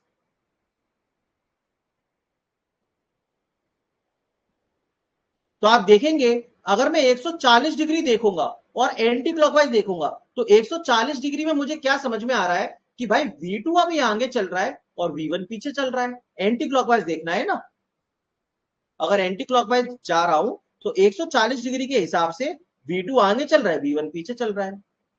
और अगर 220 डिग्री को लूंगा, 220 डिग्री के हिसाब से V1 आगे चल रहा है, V2 पीछे चल रहा है, क्योंकि 220 डिग्री में V1 आगे और V2 पीछे। एंटी क्लॉकवाइज सोचिए, एंटी क्लॉकवाइज जैसा मैं सोच पा रहा हूं या देख पा रहा हूं वैसा आप फील करिए, सोचिए एक बार, कोशिश करिए। तो क्या 220 डिग्री को लेंगे तो V1 लीड कर रहा है V2 से, है ना। देखिए 220 डिग्री में V1 आगे चल रहा है, V2 पीछे चल रहा है, और 140 डिग्री में V2 आगे चल रहा है, V1 पीछे चल रहा है। समझ गए। तो अगर आपसे पूछ रहा है V1 लीड्स V2 बाय, तो हम यहां पे लिखेंगे 220 डिग्री, ये लिखेंगे। अगर आपसे क्वेश्चन पूछता V2 लीड्स V1 बाय, तो फिर आप क्या आंसर देते, V2 V1 से कितने से लीड कर रहा है, तो आपका आंसर होता है 140 डिग्री। समझे, V2 लीड्स V1 और V1 लीड्स V2। क्या पहले तो ये बताओ ये दोनों चीजें समझ में आई आपको, सब कुछ एंटी क्लॉकवाइज ही देखना है और समझना है, हाँ या ना। क्या ये दोनों आंसर समझ में आए कि V1 V2 से 220 आगे चल रहा है और V2 V1 से 140 आगे चल रहा है, समझ गए ना, ठीक है। तो अब इनमें से सही कौन सा माने, दो फेजर है, उनमें से एक तो लीड करेगा एक लैग करेगा। अब यहां पे तो हमने क्लॉकवाइज डायरेक्शन से लीड कर रहा है कुछ नहीं होता, ऐसा किसने बोला अनिकेत क्लॉकवाइज डायरेक्शन से लीड कर रहा है। देखिए आप हमेशा एंटी क्लॉकवाइज देखेंगे, आप बात नहीं समझ पा रहे, पर्दे से बाहर नहीं सोच पा रहे हो तुम, कोई बात नहीं, थोड़ा सा टाइम लगेगा समझने में लेकिन आ जाएगा। देखो एक है V1 इधर और एक है V2 इधर। अब मैं बोल रहा हूं तुम्हें एंटी क्लॉकवाइज देखना है, एंटी क्लॉकवाइज ये दोनों दौड़ रहे हैं। अगर एंटी क्लॉकवाइज दोनों के दोनों दौड़ रहे हैं तो मुझे बताओ अभी रेस में आगे कौन चल रहा है, V1 या V2। ऑब्वियस सी बात है V1 चल रहा है, V1 लीड्स V2 है ना, या फिर V2 lags V1, V2 lags V1। तो इसी तरीके से आप सिंपल यहां पे क्या करो, यहाँ पे आप एंगल वेंगल हटा दो और एंटी क्लॉकवाइज लगा लो, केवल एंगल वेंगल हटा दो और एंटी क्लॉकवाइज लगा लो। तो मैं यहाँ पर एंटी क्लॉकवाइज सिर्फ देखूंगा तो मुझे तो यही समझ में आएगा ना कि V2 आगे चल रहा है V1 से, जो कि आप लोगों को दिख रहा है खुद, है ना। एंगल वेंगल सारे भूल जाओ और एंटी क्लॉकवाइज देखो, तो क्या V2 जीत रहा है V1 से, हाँ जीत रहा है, लेकिन वो कितना, जब ये एंगल है, यहीं से तो देख रहे हो आप, V2 आगे V1 पीछे, तो यही एंगल तो देख रहे हो। लेकिन अगर मैं अपना देखने का नजरिया बदलूं और बोलूं कि ऊपर से बताओ, इस बड़े एंगल के हिसाब से बताओ, तो इस बड़े एंगल के हिसाब से अभी V1 इतना आगे है और 220 डिग्री पीछे चल रहा है V2। समझे? दो पर्सपेक्टिव है मेरे भाई देखने के।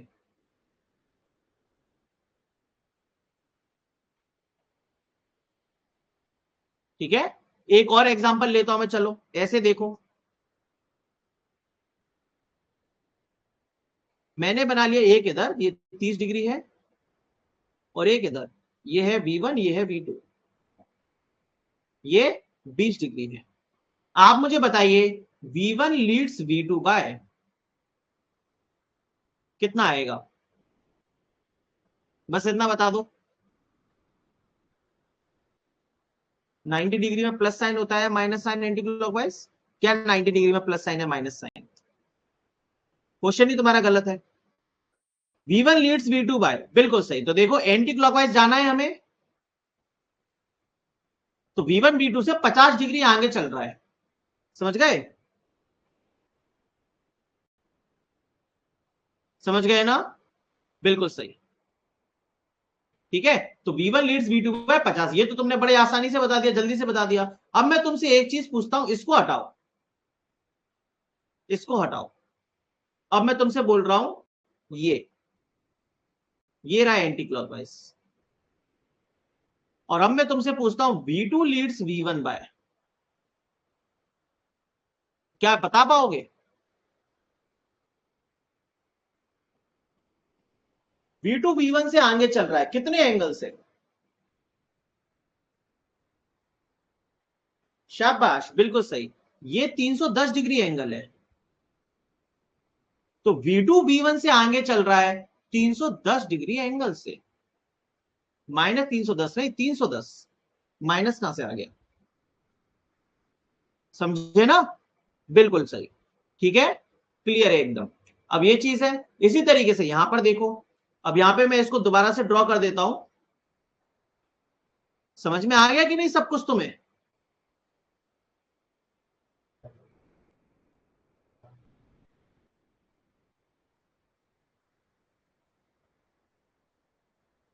कोशिश तो मैं कर रहा हूं कि समझ में आ जाए तुम लोगों को।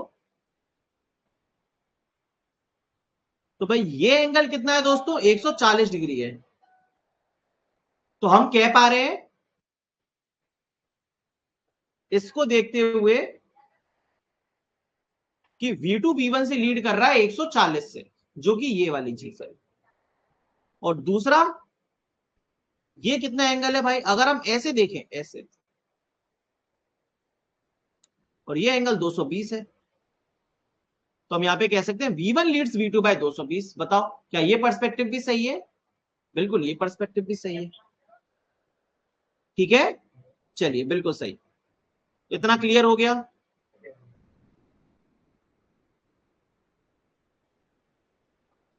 अब तो समझ में आया है ना? अरे यार, इंटरनेट जान खा जाएगा।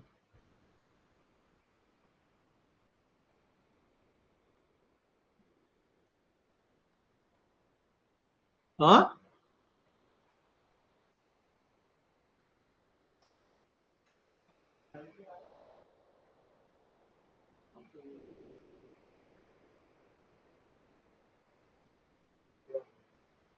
अरे डिस्कनेक्ट।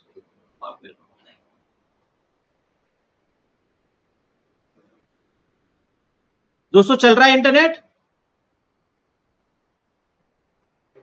चल रहा है अभी तो? भी बताइए, लाइव आ रहा है? बात आ रही है समझ में?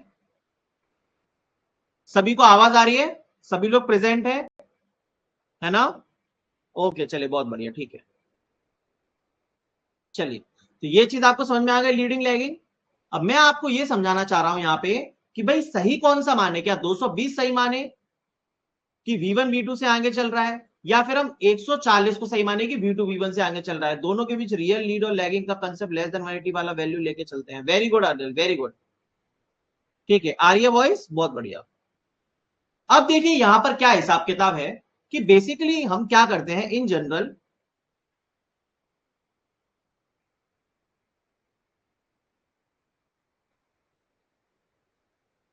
जो फाई होता है ना वो बिलोंग करता है -180 से 180 डिग्री के बीच में से, लिख देता हूं। जो फाई होता है वो -180 से 180 के बीच में आता है हमेशा। जो स्टैंडर्ड हम लोग लेते हैं ना, वो हम लोग क्या लेते हैं दोस्तों, -180 से 180। मैं ये बोला कि भाई जो एंगल होता है आपका लीडिंग लैगिंग का, वो इन जनरल लेते हैं -180 से 180 के बीच में, इसीलिए हमारा ज्यादा अप्रोप्रिएट कौन सा होगा, 140 डिग्री वाला। Therefore V2 leads V1 by 140 degree is preferred for answer. Answer अगर करना है तो हम 140 वाला प्रेफर करेंगे, ना कि 220 वाला। इतना छाप लीजिए सभी, छाप ही लिया होगा, इसमें कुछ भी नया तो मैंने कराया ही नहीं है। क्लियर है एकदम। चलिए ओके, अगले क्वेश्चन की तरफ चलते हैं। एक और क्वेश्चन करवाता हूं मैं आप लोगों को, ठीक है ना।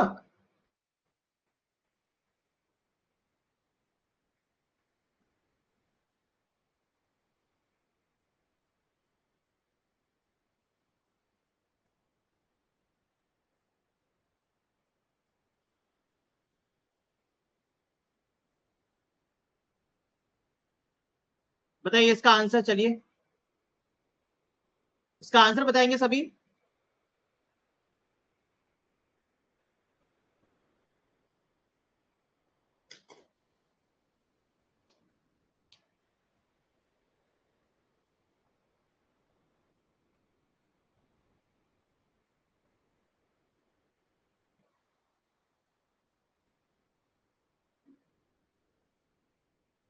V1 lakhs V2 bye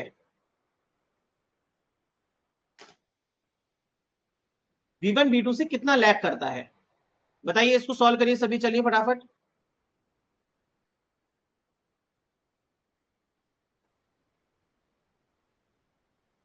350। अबे गधे, सॉल्व तो कर ले एक बार ढंग से। 350 डिग्री, एंगल हमेशा -180 से 180 के बीच में बताना है, तू 350 कह रहा है। सोच समझ के बोल बेटा।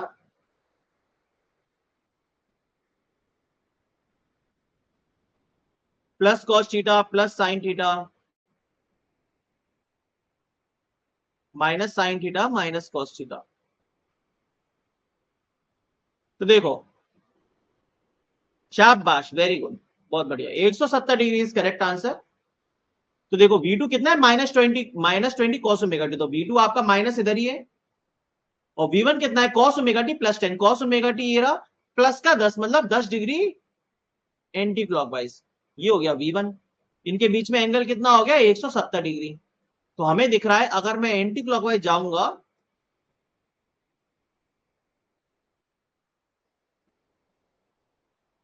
एंटी क्लॉकवाइज देखो तो V2 V1 से लीड कर रहा है, तो V1 V2 से लैग कर रहा है कितना, 170 डिग्री से। बोले सभी को क्लियर है ये क्वेश्चन, हाँ कि ना। तो बेटा एक बार में सही आंसर देने की कोशिश करो, गलती क्यों हो रही है। चलो एक आखिरी क्वेश्चन और करते हैं।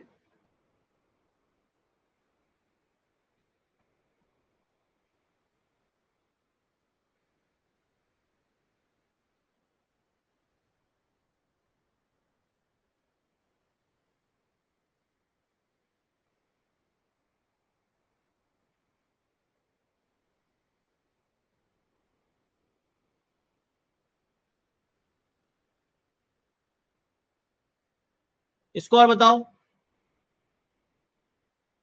सही सही बताना है, गलत नहीं।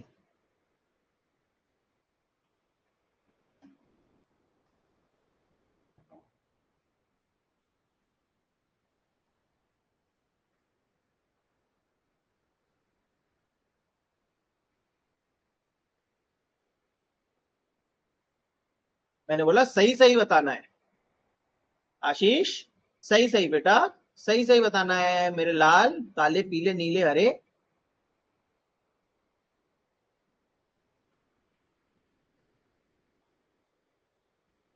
तो देखो बनाओगे यहाँ पे plus cos theta plus sine theta नीचे, माइनस साइन थीटा ऊपर और माइनस का कॉस थीटा इधर। तो I1 कहाँ है? -4 sin +55, तो -4 sin +55 मतलब एंटी क्लॉकवाइज 55 डिग्री लेना है। लगभग लगभग ये हो गया 55 डिग्री, और ये I1 आ गया।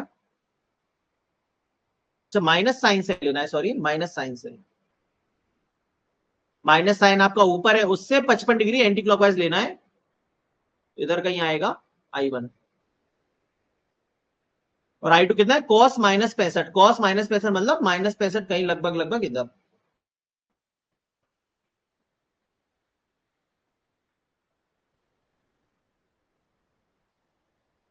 इधर कहीं I2, ये 65 डिग्री क्लॉकवाइज आ जाएगा। तो आपको देखना है कि लैग कर रहा है या लीड कर रहा है, तो आपको इन दोनों के बीच में एंगल निकालना पड़ेगा। छोटा एंगल मुझे लग रहा है यही होगा, है ना। देखो 35 डिग्री यहाँ पे आ गए, 90 यहाँ पे आ गए, और यहाँ पर आ गया, तो कितना आ गया टोटल एंगल? 150 डिग्री आ गया क्या ये? 150 डिग्री आ गया ना, 150 आ गया, शाबाश। 300 नहीं 150। 55 65 60 और 50 110 120 और 150 270 और 90 360, बिल्कुल सही, 150 डिग्री आ गया दोस्तों। तो आप देखिए एंटी क्लॉकवाइज, एंटी क्लॉकवाइज देखेंगे तो I2 आगे चल रहा है I1 से, और वो भी कितने से? 150 डिग्री से। और क्या हमारा एंगल 180 से कम है? बिल्कुल है। तो ये करेक्ट आंसर है कि I2 I1 से लीड कर रहा है 150 डिग्री से। क्या सबको समझ में आया? हाँ या नहीं?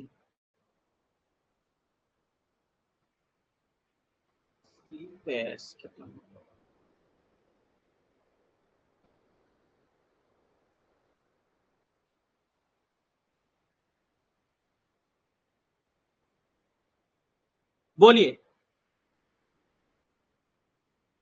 सबको समझ में आया?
अभी चला? बोलो भाई, अभी ठीक है?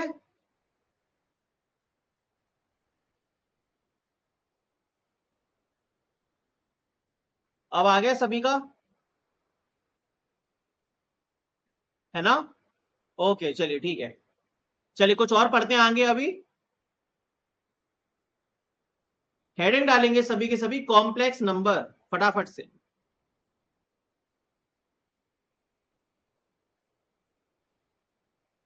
पता नहीं क्यों दिक्कत कर रहा है ये। हेडिंग डालेंगे कॉम्प्लेक्स नंबर, लिखेंगे इसके अंदर। देखिए कॉम्प्लेक्स नंबर, कॉम्प्लेक्स नंबर क्या होता है? एक ऐसा नंबर जिसमें क्या हो, रियल पार्ट भी हो और इमेजिनरी पार्ट भी हो। पढ़ा है आप लोगों ने इसके बारे में थोड़ा बहुत। तो z equal to a plus iota B लिख सकते हैं, और z equal to a plus J B, दोनों ही लिखा जा सकता है कॉम्प्लेक्स नंबर के लिए। आई होता है आयोटा, जे उसका इमेजिनरी टर्म्स है, जे भी एक इमेजिनरी टर्म्स है। आई आयोटा बोलते हैं, जे को ऐसा कुछ बोलते नहीं है। तो a प्लस जे बी भी लिख लेते हैं और जे भी लिख लेते हैं, ठीक है ना। जिसमें a क्या है, real part of z,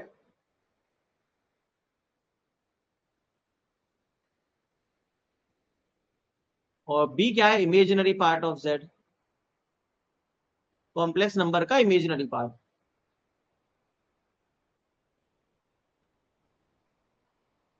real part of z and imaginary part of z are a and b, ठीक है। अब बेसिकली इसके अलग अलग फॉर्मेट होते हैं, जैसे कि रेक्टेंगुलर फॉर्म क्या होता है,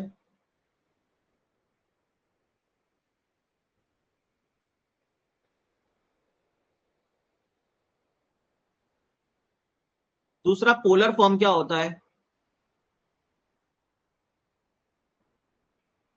तीसरा एक्सपोनेंशियल फॉर्म क्या होता है।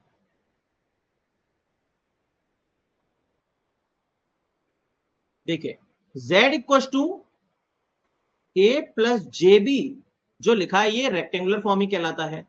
z equal to magnitude of z at angle phi, है ना, या फिर r एट एंगल फाइव, ये पोलर फॉर्म कहलाता है। और z इक्वल टू r e की power plus minus J phi, ये आपका एक्सपोनेंशियल फॉर्म कहलाता है। समझ गए। a plus J B rectangular form, उसका मैग्नीट्यूड और एंगल के फॉर्म में लिखा है तो पोलर फॉर्म, और एक्सपोनेंशियल के टर्म्स में लिखा हुआ है तो एक्सपोनेंशियल फॉर्म। ये कॉम्प्लेक्स नंबर के तीन फॉर्म हैं अलग अलग टाइप के, ठीक है ना। e की power plus minus J phi, ये होता है cos five plus r, magnitude of complex number, magnitude होता है r, that is magnitude of z। ये कैसे निकालते हैं, अंडर रूट के अंदर ए स्क्वायर प्लस बी स्क्वायर, और फेस एंगल, एंगल क्या होता है फाइव, ये कैसे निकालते हैं, टेन इनवर्स बी अपॉन ए। तो कॉम्प्लेक्स नंबर का मैग्नीट्यूड दिया जाता है अंडर रूट ए स्क्वायर प्लस बी स्क्वायर से, और एंगल देते हैं टेन इनवर्स बी अपॉन ए से। पिछले क्वेश्चन का 160 आंसर आया है क्या सर? नहीं मेरे भाई, 150 आया है, 160 नहीं आया है। इतना नोट कर लेंगे सभी।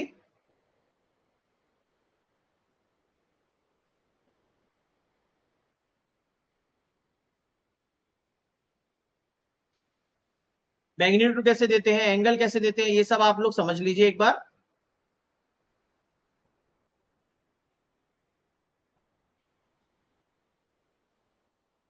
हम नेटवर्क थ्योरी में या अपने इलेक्ट्रिकल इंजीनियरिंग में जे का प्रयोग करते हैं, ए प्लस जे बी, क्योंकि A plus iota, iota generally math में यूज किया जाता है, और हमारे लिए आई का मतलब होता है करंट, इसीलिए हम लोग आई को यूज नहीं करते, जे को यूज करते हैं इलेक्ट्रिकल इंजीनियरिंग में।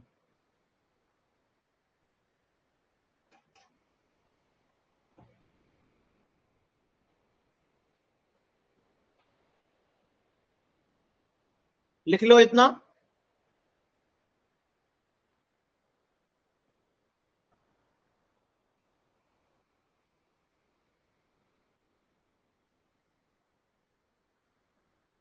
कुछ एक दो चीजें और करवानी है, करिए इतना पहले।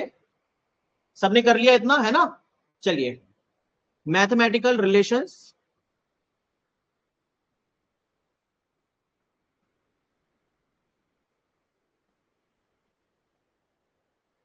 समस्या एसी सर्किट्स में नहीं है, समस्या है उसको समझने के लिए जो मैथ की जरूरत है, वो डिप्लोमा वाले स्टूडेंट्स को नहीं आती, ठीक है ना, उसकी समस्या है। तो लिखेंगे फॉर एडिशन या सब्ट्रैक्शन ऑफ कॉम्प्लेक्स नंबर्स,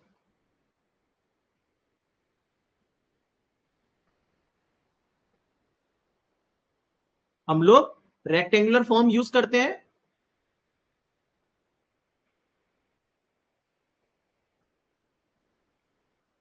दूसरा, फॉर मल्टीप्लीकेशन या डिवीजन ऑफ कॉम्प्लेक्स नंबर्स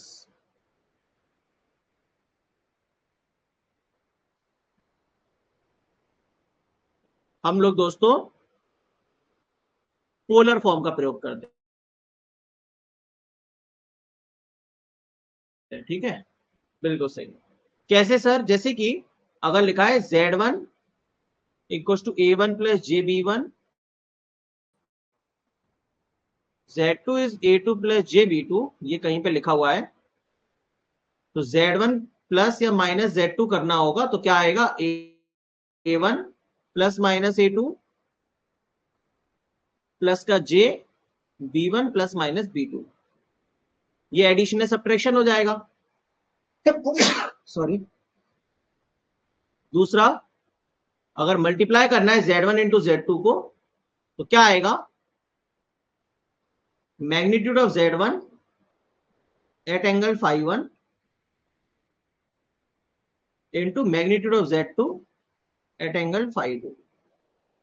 तो होता क्या है दोस्तों, अगर मल्टीप्लाई करना होता है ना तो मैग्नीट्यूड तो मल्टीप्लाई हो जाते हैं और एंगल्स ऐड हो जाते हैं। इसी तरीके से अगर डिवाइड करना होता तो magnitude of Z1 at angle φ1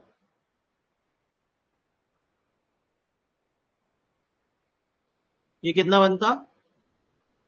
magnitude of Z1 upon magnitude of Z2 at angle φ1 minus φ2। कर लेंगे इतना।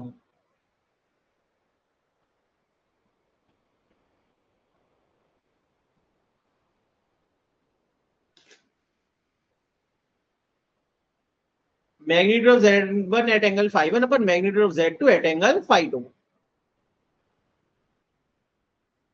ठीक है,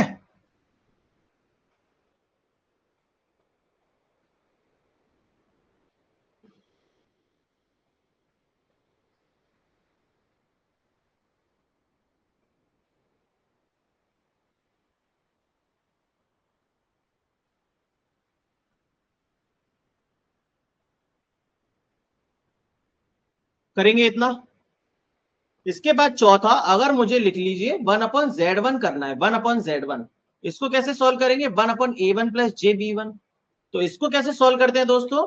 इसको हमें रेशनलाइज करना पड़ेगा, A1 minus JB1 divide by A1 minus JB1। और ये कितना होता है? ये होता है A1 माइनस JB1 अपॉन, यहां पे लगेगा A1 square plus B1 square, इतना हो जाएगा। क्या हो जाएगा? A1 square plus B1 square. Sir ये कैसे आ गया? A plus JB into A minus JB, याद रखेंगे ये A square plus B square होता है, कोई बड़ी चीज नहीं है। A square minus B square होता है, लेकिन वो J का स्क्वायर करके -1 होता है, इसीलिए वो आ गया।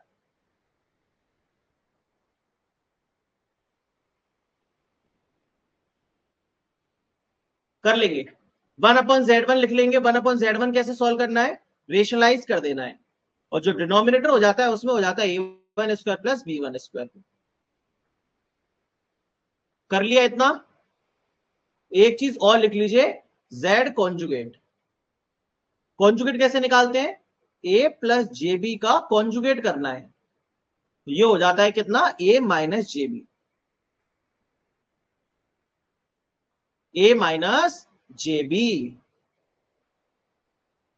ठीक है, या फिर ऐसे लिखा हुआ है, magnitude of Z at angle phi लिखा हुआ है, इसका कॉन्जुगेट करना है। ये कैसे आएगा? तो देखो, मैग्नीट्यूड का तो कभी भी कॉन्जुगेट नहीं होता, वो तो मैग्नीट्यूड ही रहेगा, एंगल माइनस हो जाता है। कॉन्जुगेट में एंगल क्या हो जाता है? माइनस हो जाता है। तो ये सब कुछ रिलेशंस हैं जो कि अगर आपको पता रहेंगे तो आपका जो बेसिक्स है वो हमेशा स्ट्रॉन्ग रहेगा एसी एनालिसिस में। कॉन्जुगेट निकालना है पोलर फॉर्म का, तो एंगल नेगेटिव कर दो, अगर a प्लस जेबी का निकालना है तो माइनस जेबी कर दो।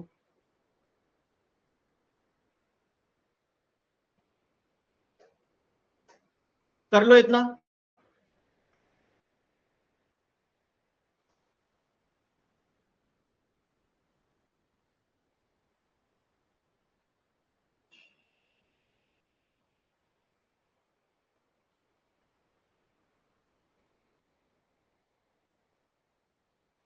ठीक है, छाप लीजिए, पूरा का पूरा छाप लीजिए।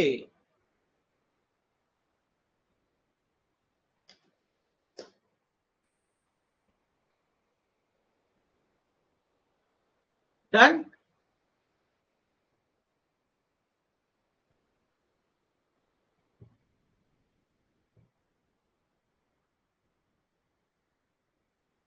चलिए ओके, आज की क्लास को अपन दोस्तों इतना ही रखते हैं। आप लोग अब रेस्ट करिए, मैं भी थोड़ा रेस्ट करता हूं, और मिलते हैं 9 बजे यूट्यूब पे। जो भी बच्चे आरआरबी जेई 4 जून का एग्जाम देने वाले हैं उन सभी के लिए प्रैक्टिस सीरीज चल रही है, मैराथन सीरीज। तो 9:30 बजे आज क्लास होगी, है ना, यूट्यूब पर 9:30 बजे। तो आप लोग वहां पे प्रेजेंट अगर होना चाहे तो हो सकते हैं वहां पे प्रैक्टिस के लिए। और बाकी आप लोगों का ये जो चल रहा है ये तो इस तरीके से चलता ही रहेगा। कल भी आपकी जो क्लासेस है, अब जैसे मैंने शेड्यूल ऑलरेडी शेयर किया हुआ है, तो आपकी जो क्लासेस रहेंगी वो 5:30 से 7:30 रहेंगी, ठीक है ना, अभी कुछ दिन। ठीक है दोस्त, चलिए आज की क्लास को बढ़िया तरीके से रिवाइज करिएगा। अगर क्वेश्चंस प्रैक्टिस करना चाहते तो करिएगा, लेकिन एक दिन और रुक जाइएगा। आज और कल का मिला के आपको काफी सारा डेटा मिल जाएगा और तरीके मिल जाएंगे कैसे एसी सर्किट्स में अप्रोच करते हैं, क्वेश्चंस कैसे बनाते हैं। तो मैं आपको कल बहुत सारे क्वेश्चंस भी करवाऊंगा और थ्योरी भी आगे कवर करेंगे। तो आज इस एसी सर्किट्स के क्वेश्चंस लगाने की जरूरत नहीं है, आप कल एसी सर्किट्स के क्वेश्चंस लगा सकते हैं कल की क्लास के बाद। ठीक है, चलिए दोपहर का शिफ्ट चल रहा है। चलिए ठीक है दोस्तों, bye bye, take care, thank you so much, bye everyone.